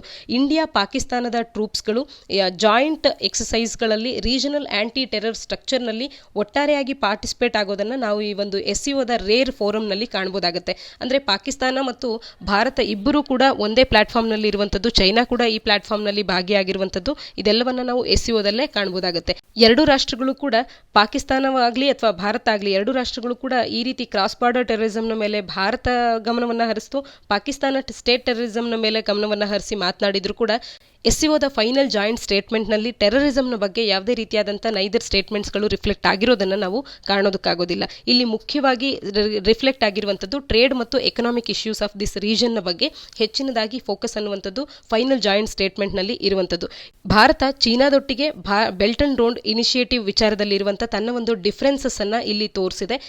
ಯಾವ ರೀತಿ ಅಂತ ಅಂದ್ರೆ SCOದ ಇನ್ನುಳಿದಂಥ ಎಲ್ಲ ಸದಸ್ಯ ರಾಷ್ಟ್ರಗಳು ಕೂಡ ಬೆಲ್ಟ್ ಅಂಡ್ ರೋಡ್ ಇನಿಷಿಯೇಟಿವ್ ಅನ್ನ ಸಪೋರ್ಟ್ ಮಾಡಿದ್ರೆ ಅದರ ಬಗ್ಗೆ ಹೇಳುವಂಥ ಪ್ಯಾರಾಕ್ಕೆ ಭಾರತ ಎಂಡೋರ್ಸ್ ಮಾಡದೆ ಉಳಿದಿರ್ತಕ್ಕಂಥ ಏಕೈಕ ರಾಷ್ಟ್ರವಾಗಿ ಭಾರತ ಬೆಲ್ಟ್ ಅಂಡ್ ರೋಡ್ ಇನಿಷಿಯೇಟಿವ್ಗೆ ತನ್ನ ಸಪೋರ್ಟ್ ಅನ್ನ ಇಲ್ಲಿ ಕೂಡ ತೋರಿಸದೆ ಹಿಂದೆ ಸರಿದಿರ್ತಕ್ಕಂಥದ್ದು. ಈಗಿನ ಮೋದಿ ಸರ್ಕಾರ ಸಾಕಷ್ಟು ಡಿಫರೆನ್ಸಸ್ ನ ನಡುವೆಯೂ ಕೂಡ SCOದ ಇಂಪಾರ್ಟೆನ್ಸ್ ಅನ್ನ ಕನ್ಸಿಸ್ಟೆಂಟ್ ಆಗಿ ಗುರುತಿಸ್ತಾನೆ ಬಂದಿದೆ. ಈ ಒಂದು ಗ್ರೂಪ್ ಅನ್ನ ಏಷ್ಯನ್ ನ್ಯಾಟೋ ಅಂತ ಕೂಡ ಕರೆಯುವಂಥದ್ದು. ಭಾರತ ಸಾರ್ಕ್ ರಾಷ್ಟ್ರಗಳೊಟ್ಟಿಗೆ BBIN ರಾಷ್ಟ್ರಗಳೊಟ್ಟಿಗೆ ಮತ್ತು RCEP ಈ ಎಲ್ಲದರೊಟ್ಟಿಗೆ ತನ್ನ ಎಂಗೇಜ್ಮೆಂಟ್ ಅನ್ನ ಡಿಕ್ಲೈನ್ ಮಾಡ್ಕೊಳ್ತಿರುವಂತ ಈ ಸಂದರ್ಭದಲ್ಲಿ ಇಲ್ಲಿನ ಈ ರೀಜನ್ ಅಂದ್ರೆ ಈ ಒಂದು ಪ್ರದೇಶದಲ್ಲಿ ಫ್ಯೂ ರೀಜನಲ್ ಸ್ಟ್ರಕ್ಚರ್ಸ್ ಅನ್ನ ಏನ್ ಕಾಣ್ತೇವೆ, ಇದರಲ್ಲಿ ಭಾರತ ಭಾಗಿಯಾಗ್ತಿರ್ತಕ್ಕಂಥ one of the few regional structure ಆಗಿ SCO ಗುರುತಿಸ್ಕೊಳ್ತಾ ಇದೆ. ಯಾಕೆಂದ್ರೆ ಸಾರ್ಕ್ ಮತ್ತು BBIN BBIN, RCEP ಇವೆಲ್ಲದರಿಂದಲೂ ಕೂಡ ಭಾರತ ತನ್ನ ಒಂದು ಎಂಗೇಜ್ಮೆಂಟ್ ಅನ್ನು ಕಳ್ಕೊಳ್ತಾ ಬರ್ತಾ ಇದ್ರೆ SCOದೊಟ್ಟಿಗೆ ಮಾತ್ರವೇ ಹೆಚ್ಚಿನ ಒಂದು ಸಂಬಂಧವನ್ನು ಭಾರತ ಹೊಂದಿದೆ ಈ ಒಂದು ರೀಜನಲ್ ಸ್ಟ್ರಕ್ಚರ್ನಲ್ಲಿ. ಹಾಗಾಗಿ SCO ಈ ರೀಜನಲ್ಲಿ ಭಾರತ ಇನ್ವಾಲ್ವ್ ಆಗಿರುವಂಥ ಒಂದು ಇಂಪಾರ್ಟೆಂಟ್ ರೀಜನಲ್ ಸ್ಟ್ರಕ್ಚರ್ ಆಗೋದ್ರಲ್ಲಿ ಯಾವುದೇ ಸಂದೇಹ ಇಲ್ಲ. ಸಾರ್ಕ್ನ ಬಗ್ಗೆ ನಮಗೆ ತಿಳಿದಿದೆ, south Asian association for regional cooperation ಅಂತ ಹೇಳಿ. ಇನ್ನು RCEP ಅಂತಂದರೆ ರೀಜನಲ್ ಕಾಂಪ್ರಹೆನ್ಸಿವ್ ಎಕನಾಮಿಕ್ ಪಾರ್ಟ್ನರ್ಶಿಪ್ ಅಂತ ಹೇಳಿ. ಈ RCEP ಅಡಿಯಲ್ಲಿ ಏಷ್ಯಾನ್ ರಾಷ್ಟ್ರಗಳಾದಂಥ 10 ರಾಷ್ಟ್ರಗಳನ್ನು ಮತ್ತು ಏಷ್ಯಾನ್ ರಾಷ್ಟ್ರಗಳೊಟ್ಟಿಗೆ FTA ಫ್ರೀ ಟ್ರೇಡ್ ಅಗ್ರಿಮೆಂಟನ್ನು ಹೊಂದಿರತಕ್ಕಂಥ 5 ರಾಷ್ಟ್ರಗಳು, ಒಟ್ಟಾರೆಯಾಗಿ 15 ಸದಸ್ಯರನ್ನು ನಾವು ಕಾಣಬಹುದಾಗುತ್ತೆ. ಭಾರತ ಇದಕ್ಕೆ ಸದಸ್ಯತ್ವವನ್ನು ಪಡೆದಿಲ್ಲ. ಕಳೆದ 8 ವರ್ಷಗಳ ನೆಗೋಷಿಯೇಷನ್ನ ನಂತರದಲ್ಲಿ ಈಗ ಭಾರತ RCEPಗೆ ಜಾಯಿನ್ ಆಗದೆ ಹಿಂದೆ ಸರಿದಿರ್ತಕ್ಕಂಥದ್ದು. BBIN ಅಂತ ಅಂದರೆ ಏನು, ಅದರ ವಿಸ್ತೃತ ರೂಪ ಏನು ಮತ್ತು ಅದರಲ್ಲಿರ್ತಕ್ಕಂಥ ರಾಷ್ಟ್ರಗಳು ಯಾವ್ಯಾವು ಅನ್ನೋದನ್ನು ನೀವು ಕಮೆಂಟ್ ಸೆಕ್ಷನಲ್ಲಿ ಕಮೆಂಟ್ ಮಾಡಿ ತಿಳಿಸಿ. ಜೊತೆಗೆ RCEP ಈಗ ಸಾಕಷ್ಟು ಸುದ್ದಿಯಲ್ಲಿ ಇರೋದ್ರಿಂದ RCEP ಬಗ್ಗೆ ಸಪ್ರೇಟ್ ಒಂದು ವಿಡಿಯೋವನ್ನು ನೀವು ಎಕ್ಸ್ಪೆಕ್ಟ್ ಮಾಡ್ತಾ ಇದ್ದೀರಾ, ನಿಮಗೆ ಆ ಒಂದು ವಿಡಿಯೋ ಬೇಕಾ ಅನ್ನೋದನ್ನ ಕೂಡ ನೀವು ಕಮೆಂಟ್ ಸೆಕ್ಷನಲ್ಲಿ ತಿಳಿಸಿ. ಒಂದು ವೇಳೆ ನಿಮಗೆ RCEP ಬಗ್ಗೆ ಸಪ್ರೇಟ್ ಒಂದು ವಿಡಿಯೋ ಬೇಕು ಅಂತಂದರೆ ನಾವು ಅದನ್ನು ಕೂಡ ಹೊರತರೋದಕ್ಕೆ ಪ್ರಯತ್ನ ಮಾಡ್ತೇವೆ. Coming back to the article, SCO ಇಂಡಿಯಾಕ್ಕೆ ಒಂದು ಕನ್ವೀನಿಯಂಟ್ ಚಾನಲ್ ಆಗಿ ಕಾರ್ಯ ಮಾಡುತ್ತೆ. ಯಾವ ಉದ್ದೇಶಕ್ಕೆ ಅಂತಂದರೆ ಟ್ರೇಡ್ ಮತ್ತು ಸ್ಟ್ರಾಟಜಿಕ್ ಟೈಸ್ ಅನ್ನು ಮುಖ್ಯವಾಗಿ ತನ್ನ ಸೆಂಟ್ರಲ್ ಏಷ್ಯನ್ ಕಂಟ್ರೀಸ್ಗಳಿಗೆ ರೀಚ್ ಔಟ್ ಮಾಡಲಿಕ್ಕೆ. ಅದರಲ್ಲೂ ಕೂಡ ಭಾರತ ಚೀನಾ ಮತ್ತು ಪಾಕಿಸ್ತಾನದ ರಾಷ್ಟ್ರಗಳೊಟ್ಟಿಗೆ ಸರಿಯಾದ ಸಂಬಂಧವನ್ನು ಇತ್ತೀಚಿನ ದಿನಗಳಲ್ಲಿ ಹೊಂದೋದಕ್ಕೆ ಸಾಧ್ಯ ಆಗ್ತಿಲ್ಲ. ಈ ಸಂದರ್ಭದಲ್ಲಿ ಈ ಒಂದು ಪ್ಲಾಟ್ಫಾರ್ಮ್ ಒಂದು ಬೈಲ್ಯಾಟ್ರಲ್ ಡಿಸ್ಕಷನ್ಸನ್ನು ಚೀನಾ ಮತ್ತು ಪಾಕಿಸ್ತಾನದೊಟ್ಟಿಗೆ ಮಾಡ್ಕೊಳ್ಳೋದಕ್ಕೆ ಸರಿಯಾದಂಥ ಒಂದು ಪ್ಲಾಟ್ಫಾರ್ಮ್ ಆಗಿ ಕಾರ್ಯ ಮಾಡುತ್ತೆ. In the sidelines of SCO ಮೀಟಿಂಗ್ಸ್ನಲ್ಲೇ LACಯ ಸ್ಟ್ಯಾಂಡ್ ಆಫ್ನ ವಿಚಾರದಲ್ಲಿ ಭಾರತದ ರಾಜನಾಥ್ ಸಿಂಗ್ ಮತ್ತು ಜೈಶಂಕರ್ ಅವರು ತಮ್ಮ ಕೌಂಟರ್ ಪಾರ್ಟ್ಸ್ಗಳನ್ನು sidelines of the SCO ಮೀಟ್ಸ್ಗಳಲ್ಲೇ ಕಳೆದ ಬಾರಿಯಲ್ಲಿ ಅವರು ಮಾತನಾಡಿದಂಥದ್ದು. ಈ ಎಲ್ಲದರ ಹಿನ್ನೆಲೆಯಲ್ಲಿ ನೋಡಿದಾಗ ಈ ರೀತಿ ಬೈಲ್ಯಾಟ್ರಲ್ ಡಿಸ್ಕಷನ್ಸ್ಗೆ ಒಂದು ಪ್ಲಾಟ್ಫಾರ್ಮ್ ಆಗಿ SCO ತನ್ನ ಒಂದು ಕಾರ್ಯವನ್ನು ಮಾಡುತ್ತೆ. ಚೀನಾ ಮತ್ತು ಪಾಕಿಸ್ತಾನ ಅಂತ ರಾಷ್ಟ್ರಗಳೊಟ್ಟಿಗೆ ಭಾರತ ಬೈಲ್ಯಾಟ್ರಲ್ ಡಿಸ್ಕಷನ್ಸ್ ಅನ್ನು ಮಾಡೋದಕ್ಕೆ. ಅಬೋವ್ ಆಲ್ SCO ಅನ್ನುವಂಥದ್ದು ಒಂದು ಗ್ರೂಪಿಂಗ್ ಆಗಿ ಕಾಣಿಸ್ಕೊಳ್ಳೋದ್ರ ಜೊತೆಗೆ ಈ ಇಂಡಿಯಾದ ಜಿಯೋಪೊಲಿಟಿಕಲ್ ಬ್ಯಾಲೆನ್ಸ್ ಅನ್ನ ಇಲ್ಲಿ ಈ ರೀಜನ್ ಅಲ್ಲಿ ಪರ್ಸ್ಯೂ ಮಾಡಲಿಕ್ಕೆ ಮುಖ್ಯವಾದಂಥ ಒಂದು ಗ್ರೂಪಿಂಗ್ ಆಗಿ ಕಾರ್ಯ ಮಾಡುತ್ತೆ. ಆರ್ಟಿಕಲ್ನ ಹಿನ್ನೆಲೆಯಲ್ಲಿ BBIN ನಲ್ಲಿ ಬರುವಂಥ ರಾಷ್ಟ್ರಗಳು ಯಾವುದು, BBIN ಅಂದ್ರೆ ಏನು ಅನ್ನೋದನ್ನ ಕಮೆಂಟ್ ಸೆಕ್ಷನ್ ಅಲ್ಲಿ ತಿಳಿಸಿ. ಹಾಗೆ RCEP ಬಗ್ಗೆ ನಿಮಗೆ ಸಪರೇಟ್ ವಿಡಿಯೋ ಬೇಕಾ ಅನ್ನೋದನ್ನ ಕೂಡ ಕಮೆಂಟ್ ಸೆಕ್ಷನ್ ಅಲ್ಲಿ ತಿಳಿಸಿ. ಮುಂದಿನ ಎಡಿಟೋರಿಯಲ್ ಸ್ಲೋ ಪ್ರೋಗ್ರೆಸ್ ಅನ್ನೋದಾಗಿದೆ. ಇದನ್ನ GS ಪೇಪರ್ 2ನ ಅಡಿಯಲ್ಲಿ ಹೆಲ್ತ್ನ ಅಡಿಯಲ್ಲಿ ನಾವು ಓದ್ಕೊಳ್ಬೋದಾಗುತ್ತೆ. WHO must work alongside China in quickly uncovering the origins of the virus ಅಂತ ಹೇಳಿ. ಇಲ್ಲಿ COVID-19ನ ವೈರಸ್ ಅನ್ನುವಂಥದ್ದು ಎಲ್ಲಿ ಉಗಮ ಆಯಿತು, ಯಾವ ರೀತಿಯಾಗಿ ಬಂತು, ಯಾತಕ್ಕಾಗಿ ಈ ವೈರಸ್ ಬಂತು, ಯಾವ ರೀತಿಯಾಗಿ ಇದು ಮಾನವರಿಗೆ ಹರಡ್ತು ಅನ್ನೋದ್ರ ಬಗ್ಗೆ ಸ್ಪಷ್ಟ ಮಾಹಿತಿ ಅನ್ನುವಂಥದ್ದು ಇದುವರೆಗೂ ಕೂಡ ನಮಗೆ ದೊರಕಿಲ್ಲದೆ ಇರುವಂಥದ್ದು. ಇದರ ಬಗ್ಗೆ WHO ಅನ್ನುವಂಥದ್ದು ಹೆಚ್ಚಿನ ಒಂದು ಕಾರ್ಯವನ್ನು ಮಾಡಬೇಕು, ಚೈನಾದೊಟ್ಟಿಗೆ ಕೈ ಜೋಡಿಸಿ ಕಾರ್ಯಗಳನ್ನು ಮಾಡಬೇಕು. ಈ ಆರಿಜಿನ್ಸ್ ಆಫ್ ದಿ ವೈರಸ್ ಅನ್ನು ಅನ್ಕವರ್ ಮಾಡುವತ್ತ ಹೆಚ್ಚಿನ ಗಮನವನ್ನು ಹರಿಸಬೇಕು. ಅದರ ವಿಚಾರದಲ್ಲಿ ಸ್ಲೋ ಪ್ರೋಗ್ರೆಸ್ ಅನ್ನುವಂಥದ್ದು ಆಗ್ತಾ ಇದೆ. ಆ ಸ್ಲೋ ಪ್ರೋಗ್ರೆಸ್ ಅನ್ನ ಪೇಸನ್ ಅಪ್ ಮಾಡಬೇಕು ಅನ್ನುವಂಥದ್ದು ಈ ಆರ್ಟಿಕಲ್ ಅಥವಾ ಎಡಿಟೋರಿಯಲ್ನ ಮುಖ್ಯ ಆಶಯ ಆಗಿರುವಂಥದ್ದು. 2003ರಲ್ಲಿ WHO team animal source of SARS corona virus ಅನ್ನ ವಿತಿನ್ ವೀಕ್ಸ್ಗಳಲ್ಲಿ ಕಂಡುಹಿಡಿದಿದ್ದಂಥದ್ದನ್ನು ನಾವಿಲ್ಲಿ ನೆನಪಿಸ್ಕೊಳ್ಬೋದಾಗುತ್ತೆ. ಇನ್ನು ಮರ್ಸ್ ಕರೋನಾ ವೈರಸ್ ಬಂದಿದ್ದಂಥ ಸಂದರ್ಭದಲ್ಲಿ ಇಂಟರ್ಮೀಡಿಯೇಟ್ ಹೋಸ್ಟ್ ಅನ್ನ ಮೋರ್ ದನ್ ಇಯರ್ ಈ ಒಂದು ಫಸ್ಟ್ ಹ್ಯೂಮನ್ ಕೇಸ್ ರಿಪೋರ್ಟ್ ಆಗಿ 1 ವರ್ಷದ ನಂತರದಲ್ಲಿ ಇಂಟರ್ಮೀಡಿಯೇಟ್ ಹೋಸ್ಟ್ ಅನ್ನು ಐಡೆಂಟಿಫೈ ಮಾಡಲಾಗಿತ್ತು ಮರ್ಸ್ ಕರೋನಾ ವೈರಸ್ನ ವಿಚಾರದಲ್ಲಿ. ಆದರೆ ಈಗ ನಾವೆಲ್ ಕರೋನಾ ವೈರಸ್ SARS-CoV-2 ಈಗ ಬಂದಿರತಕ್ಕಂಥ ಈ ನಾವೆಲ್ ಕರೋನಾ ವೈರಸ್ ಏನಿದೆ ಇದರ ವಿಚಾರಕ್ಕೆ ಬಂದಾಗ WHO ತನ್ನ ಒಂದು ಫಸ್ಟ್ ಕೇಸನ್ನು ರಿಪೋರ್ಟ್ ಮಾಡಿದ ನಂತರದಲ್ಲಿ 11 ತಿಂಗಳ ಆದರೂ ಕೂಡ ಇದ್ರ ಬಗ್ಗೆ, ಇದರ ಸೋರ್ಸ್ನ ಬಗ್ಗೆ ಯಾವುದೇ ರೀತಿಯಾದಂಥ ಮಾಹಿತಿ ಇನ್ನೂ ಕೂಡ ಸ್ಪಷ್ಟವಾಗಿ ನಮಗೆ ತಿಳಿದು ಬಂದಿಲ್ಲದೆ ಇರತಕ್ಕಂಥದ್ದು. ನ್ಯಾಚುರಲ್ ರಿಸರ್ವಾಯ್ಸ್ಗಳನ್ನು ಮತ್ತು ಇಂಟರ್ಮೀಡಿಯೇಟ್ ಹೋಸ್ಟ್ಗಳು ಯಾರು ಅನ್ನೋದನ್ನು ನಾವು ಸ್ಪಷ್ಟವಾಗಿ ಅರ್ಥಕೊಳ್ಳೋದ್ರಿಂದಾಗಿ ಯಾವ ರೀತಿಯಾಗಿ ಈ ವೈರಸ್ಗಳು ಬಂತು ಅನ್ನುವಂಥದ್ದು ಮತ್ತು ಮುಂಬರುವಂಥ ದಿನಗಳಲ್ಲಿ ಇವುಗಳಿಂದ ನಾವು ಹೇಗೆ ನಮ್ಮನ್ನು ನಾವು ಕಾಪಾಡ್ಕೊಳ್ಬೋದು ಅನ್ನುವಂಥದ್ರ ಕಡೆಗೆ ಮುಖ್ಯವಾದಂಥ ಹೆಜ್ಜೆ ಆಗುತ್ತೆ. ಹಾಗಾಗಿ ಈ ಇಂಟರ್ಮೀಡಿಯೇಟ್ ಹೋಸ್ಟ್ಗಳನ್ನು ಮತ್ತು ಇದರ ನ್ಯಾಚುರಲ್ ರಿಸರ್ವಾಯ್ಸ್ಗಳನ್ನು ಗುರುತಿಸುವಂಥದ್ದು ಬಹುಮುಖ್ಯ ಒಂದು ಕಾರ್ಯ ಆಗುತ್ತೆ. ಈ ಕಾರ್ಯದ ಬಗ್ಗೆ ಸ್ಲೋ ಪ್ರೋಗ್ರೆಸ್ ಈಗೇನು ಆಗ್ತಾ ಇದೆ ಇದನ್ನು ಫಾಸ್ಟನ್ ಅಪ್ ಮಾಡಬೇಕು ಅನ್ನುವಂಥದ್ದು ಈ ಒಂದು ಎಡಿಟೋರಿಯಲ್ನ ಡಿಮ್ಯಾಂಡ್ ಆಗಿರ್ತಕ್ಕಂಥದ್ದು. ಕರೋನಾ ವೈರಸ್ ಒಂದು ರೀತಿಯಾಗಿ ಜಾಗತಿಕವಾಗಿ ಎಲ್ಲ ರಾಷ್ಟ್ರಗಳಲ್ಲೂ ಕೂಡ ಹರಡೋದಕ್ಕೆ ಶುರುವಾದಂಥ ನಂತರದಲ್ಲಿ ಈ ಕರೋನಾ ವೈರಸ್ ಮೊದಲಿಗೆ ರಿಪೋರ್ಟ್ ಆಗಿದ್ದಂಥದ್ದು ಚೀನಾದ ವುಹಾನ್ ಸಿಟಿಯಲ್ಲಿ. ಚೀನಾದ ವುಹಾನ್ ಸಿಟಿ ಹುಬೆ ಪ್ರಾಂತ್ಯಕ್ಕೆ ಬರುವಂಥ ಒಂದು ಸಿಟಿ ಆಗುತ್ತೆ. ಈ ವುಹಾನ್ ಸಿಟಿಯಲ್ಲಿ ಫಸ್ಟ್ ಕೇಸ್ ಏನು ರಿಪೋರ್ಟ್ ಆಗಿತ್ತು ಅಲ್ಲಿಂದ ಇದರ ಒಂದು ಆರಿಜಿನ್ ಅನ್ನು ಐಡೆಂಟಿಫೈ ಮಾಡೋದ್ರ ಕಡೆಗೆ ಇದರ ಡಿಮ್ಯಾಂಡ್ ಅನ್ನುವಂಥದ್ದು ಹೆಚ್ಚಾಗ್ತಾ ಬಂತು. ಯಾಕೆಂದರೆ ಗ್ಲೋಬಲಿ ಇದರ ಸಂಖ್ಯೆ ಯಾವಾಗ ಹೆಚ್ಚಾಗ್ತಾ ಬಂತು ಆಗ ಇದರ ಉಗಮ ಸ್ಥಳದ ಬಗ್ಗೆ ಮತ್ತೆ ಇಲ್ಲಿಂದಲೇ ಇದರ ಒಂದು ಡಿಮ್ಯಾಂಡ್ ಅನ್ನ, ಆರಿಜಿನ್ ಅನ್ನ ನಾವು ಗುರುತಿಸೋದಕ್ಕೆ ಪ್ರಾರಂಭ ಮಾಡಬೇಕು ಅನ್ನುವಂಥ ಡಿಮ್ಯಾಂಡ್ ಕೂಡ ಹೆಚ್ಚಾಗ್ತಾ ಬಂತು. ಆದರೆ ಸದ್ಯಕ್ಕೆ ಇದರ ಬಗ್ಗೆ ಹೆಚ್ಚಿನ ಥೆರಪಿಯನ್ನು ಅಂದರೆ ಇದಕ್ಕೆ ಟ್ರೀಟ್ಮೆಂಟನ್ನು ನೀಡೋದ್ರ ಬಗ್ಗೆ, ಇದಕ್ಕೆ ವ್ಯಾಕ್ಸಿನ್ ಟ್ರಯಲ್ಸ್ಗಳನ್ನು ಮಾಡೋದ್ರ ಬಗ್ಗೆ ಗ್ಲೋಬಲ್ ಫೋಕಸ್ ಅನ್ನುವಂಥದ್ದು ಹೆಚ್ಚಿನದಾಗ ಆಗಿದ್ರೂ ಕೂಡ ಗ್ಲೋಬಲ್ ಹೆಲ್ತ್ ಬಾಡಿ ಆಗಿರುವಂಥ WHO ಸ್ಟಿಲ್ ಡಿಟರ್ಮೈನ್ ಆಗಿದೆ ಈ ವೈರಸ್ಸಿನ ಆರಿಜಿನ್ ಅನ್ನು ಕಂಡುಹಿಡಿಯೋದಕ್ಕೆ. ಎಫರ್ಟ್ಸ್ ಅನ್ನುವಂಥದ್ದು ಫೆಬ್ರವರಿ ಅಂದರೆ ಲಾಸ್ಟ್ ಇಯರಿನ ಫೆಬ್ರವರಿಯಲ್ಲಿ ಬಿಗಿನ್ ಆದರೂ ಕೂಡ ಅರ್ಲಿ ಆಗಸ್ಟ್ವರೆಗೂ WHO ಅನ್ನುವಂಥದ್ದು ತನ್ನ ಒಂದು ಮಿಷನ್ನಿನ ಗ್ರೌಂಡ್ ವರ್ಕ್ ಅನ್ನು ಕೂಡ ಕಂಪ್ಲೀಟ್ ಮಾಡಿರಲಿಲ್ಲ. ನಂತರದಲ್ಲಿ ಗ್ರೌಂಡ್ ವರ್ಕ್ ಅನ್ನು ಕಂಪ್ಲೀಟ್ ಮಾಡಿ ಇಬ್ಬರು ಟೀಮ್ ಮೆಂಬರ್ ಅನ್ನು ಒಳಗೊಳ್ಳುವಂಥ ಒಂದು ಟೀಮನ್ನು ರೆಡಿ ಮಾಡಲಾಯಿತು. ಆದರೆ ಈ ಒಂದು ಟೀಮ್ ತನ್ನ ಕಾರ್ಯವನ್ನು ಪ್ರಾರಂಭ ಮಾಡೋದಕ್ಕೆ ಮುಂಚೆ ಇದರ ಒಂದು ಎಪಿಸೆಂಟರ್ ಆಗಿ ಅಂದರೆ ಈ ಒಂದು ಕರೋನಾ ವೈರಸ್ ಔಟ್ಬ್ರೇಕ್ ಆಗಿದ್ದಂಥ ಎಪಿಸೆಂಟರ್ ಅಂತ ಹೇಳಿ ಗುರುತಿಸಿಕೊಳ್ಳುವಂಥ ವುಹಾನ್ ಸಿಟಿಯನ್ನು ಇದುವರೆಗೂ ಕೂಡ ಭೇಟಿ ಮಾಡಿಲ್ಲದೆ ಇರುವಂಥದ್ದು ಈ ಒಂದು ಕಮಿಟಿ ಯಾವ ರೀತಿಯಾಗಿ ಕಾರ್ಯ ಮಾಡ್ತಾ ಇದೆ ಅನ್ನುವಂಥದ್ದನ್ನು ತೋರಿಸ್ಕೊಡುತ್ತೆ. ಓನ್ಲಿ ಇನ್ ಲೇಟ್ ಅಕ್ಟೋಬರ್ ಅಲ್ಲಿ China early studies of this 2 phase investigation ಅನ್ನ ಶುರು ಮಾಡ್ತು. 2 phase ಅಂತ ಅಂದ್ರೆ ಫಸ್ಟ್ ಫೇಸ್ ನಲ್ಲಿ ಶಾರ್ಟ್ ಟರ್ಮ್ ಸ್ಟಡೀಸ್ಗಳನ್ನು ಮಾಡುವಂಥದ್ದು, ಕರೋನಾ ವೈರಸ್ನ ಬಗ್ಗೆ ಬೆಟರ್ ಅಂಡರ್ಸ್ಟ್ಯಾಂಡಿಂಗ್ ಅನ್ನು ಮಾಡ್ಕೊಳ್ಳೋದಕ್ಕೆ, ಮತ್ತೆ ವುಹಾನ್ ಸಿಟಿಯಲ್ಲಿ ಯಾವ ರೀತಿಯಾಗಿ ಇದು ಸರ್ಕ್ಯುಲೇಟ್ ಆಯಿತು ಅನ್ನೋದನ್ನು ತಿಳ್ಕೊಳ್ಳೋದಕ್ಕೆ ಬೆಟರ್ ಅಂಡರ್ಸ್ಟ್ಯಾಂಡಿಂಗ್ ಆಗಿ ಶಾರ್ಟ್ ಟರ್ಮ್ ಸ್ಟಡೀಸ್ ಅನ್ನು ಮಾಡುವಂಥದ್ದು ಫಸ್ಟ್ ಫೇಸ್ ನಲ್ಲಿ. ಸೆಕೆಂಡ್ ಫೇಸ್ ನಲ್ಲಿ ಈ ಫಸ್ಟ್ ಫೇಸ್ ನಲ್ಲಿ ಬರುವಂಥ ರಿಸಲ್ಟ್ಸ್ ಗಳನ್ನು ತಗೊಂಡು ಇನ್ನುಳಿದಂಥ ಅಧ್ಯಯನಗಳನ್ನು ಲಾಂಗ್ ಟರ್ಮ್ ಸ್ಟಡೀಸ್ ಗಳನ್ನು ಮಾಡುವಂಥದ್ದು.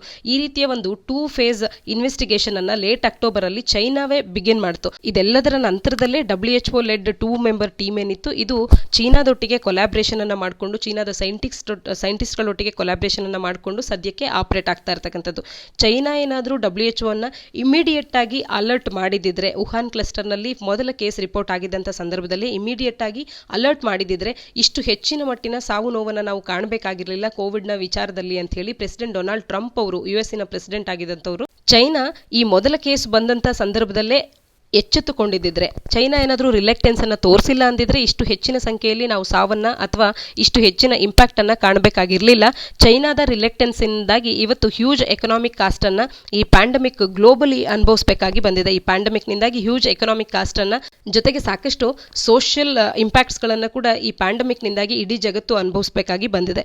ನಮಗೆ ಸಿಕ್ಕಿರುವಂತಹ ಆಧಾರಗಳನ್ನು ನಾವು ನೋಡಿದಾಗ ಒಂದು ಸ್ಟ್ರಾಂಗ್ ಎವಿಡೆನ್ಸ್ ಅನ್ನುವಂಥದ್ದು ಗೊತ್ತಾಗ್ತಾ ಇದೆ. ಬಾವಲಿಗಳಲ್ಲಿ ಮೊದಲು ಅಥವಾ ಬ್ಯಾಟ್ಸ್ಗಳಲ್ಲಿ ಮೊದಲು ಈ ವೈರಸ್ ಅನ್ನುವಂಥದ್ದು ಆರಿಜಿನೇಟ್ ಆಗಿರುವಂಥದ್ದು, ಅಲ್ಲಿಂದ ಇಂಟರ್ಮೀಡಿಯೇಟ್ ಸ್ಪೀಸೀಸ್ಗಳ ಮುಖಾಂತರವಾಗಿ ಹ್ಯೂಮನ್ಸ್ಗೆ ಇದು ಪ್ರಾಬಬ್ಲಿ ಸ್ಪ್ರೆಡ್ ಆಗಿದೆ ಅನ್ನುವಂಥದ್ದು ನಮ್ಮಲ್ಲಿರುವಂಥ ಸ್ಟ್ರಾಂಗ್ ಎವಿಡೆನ್ಸ್ನ ಮುಖಾಂತರವಾಗಿ ನಾವು ಹೇಳ್ಬೋದಾಗಿರುವಂಥದ್ದು ಸದ್ಯಕ್ಕೆ.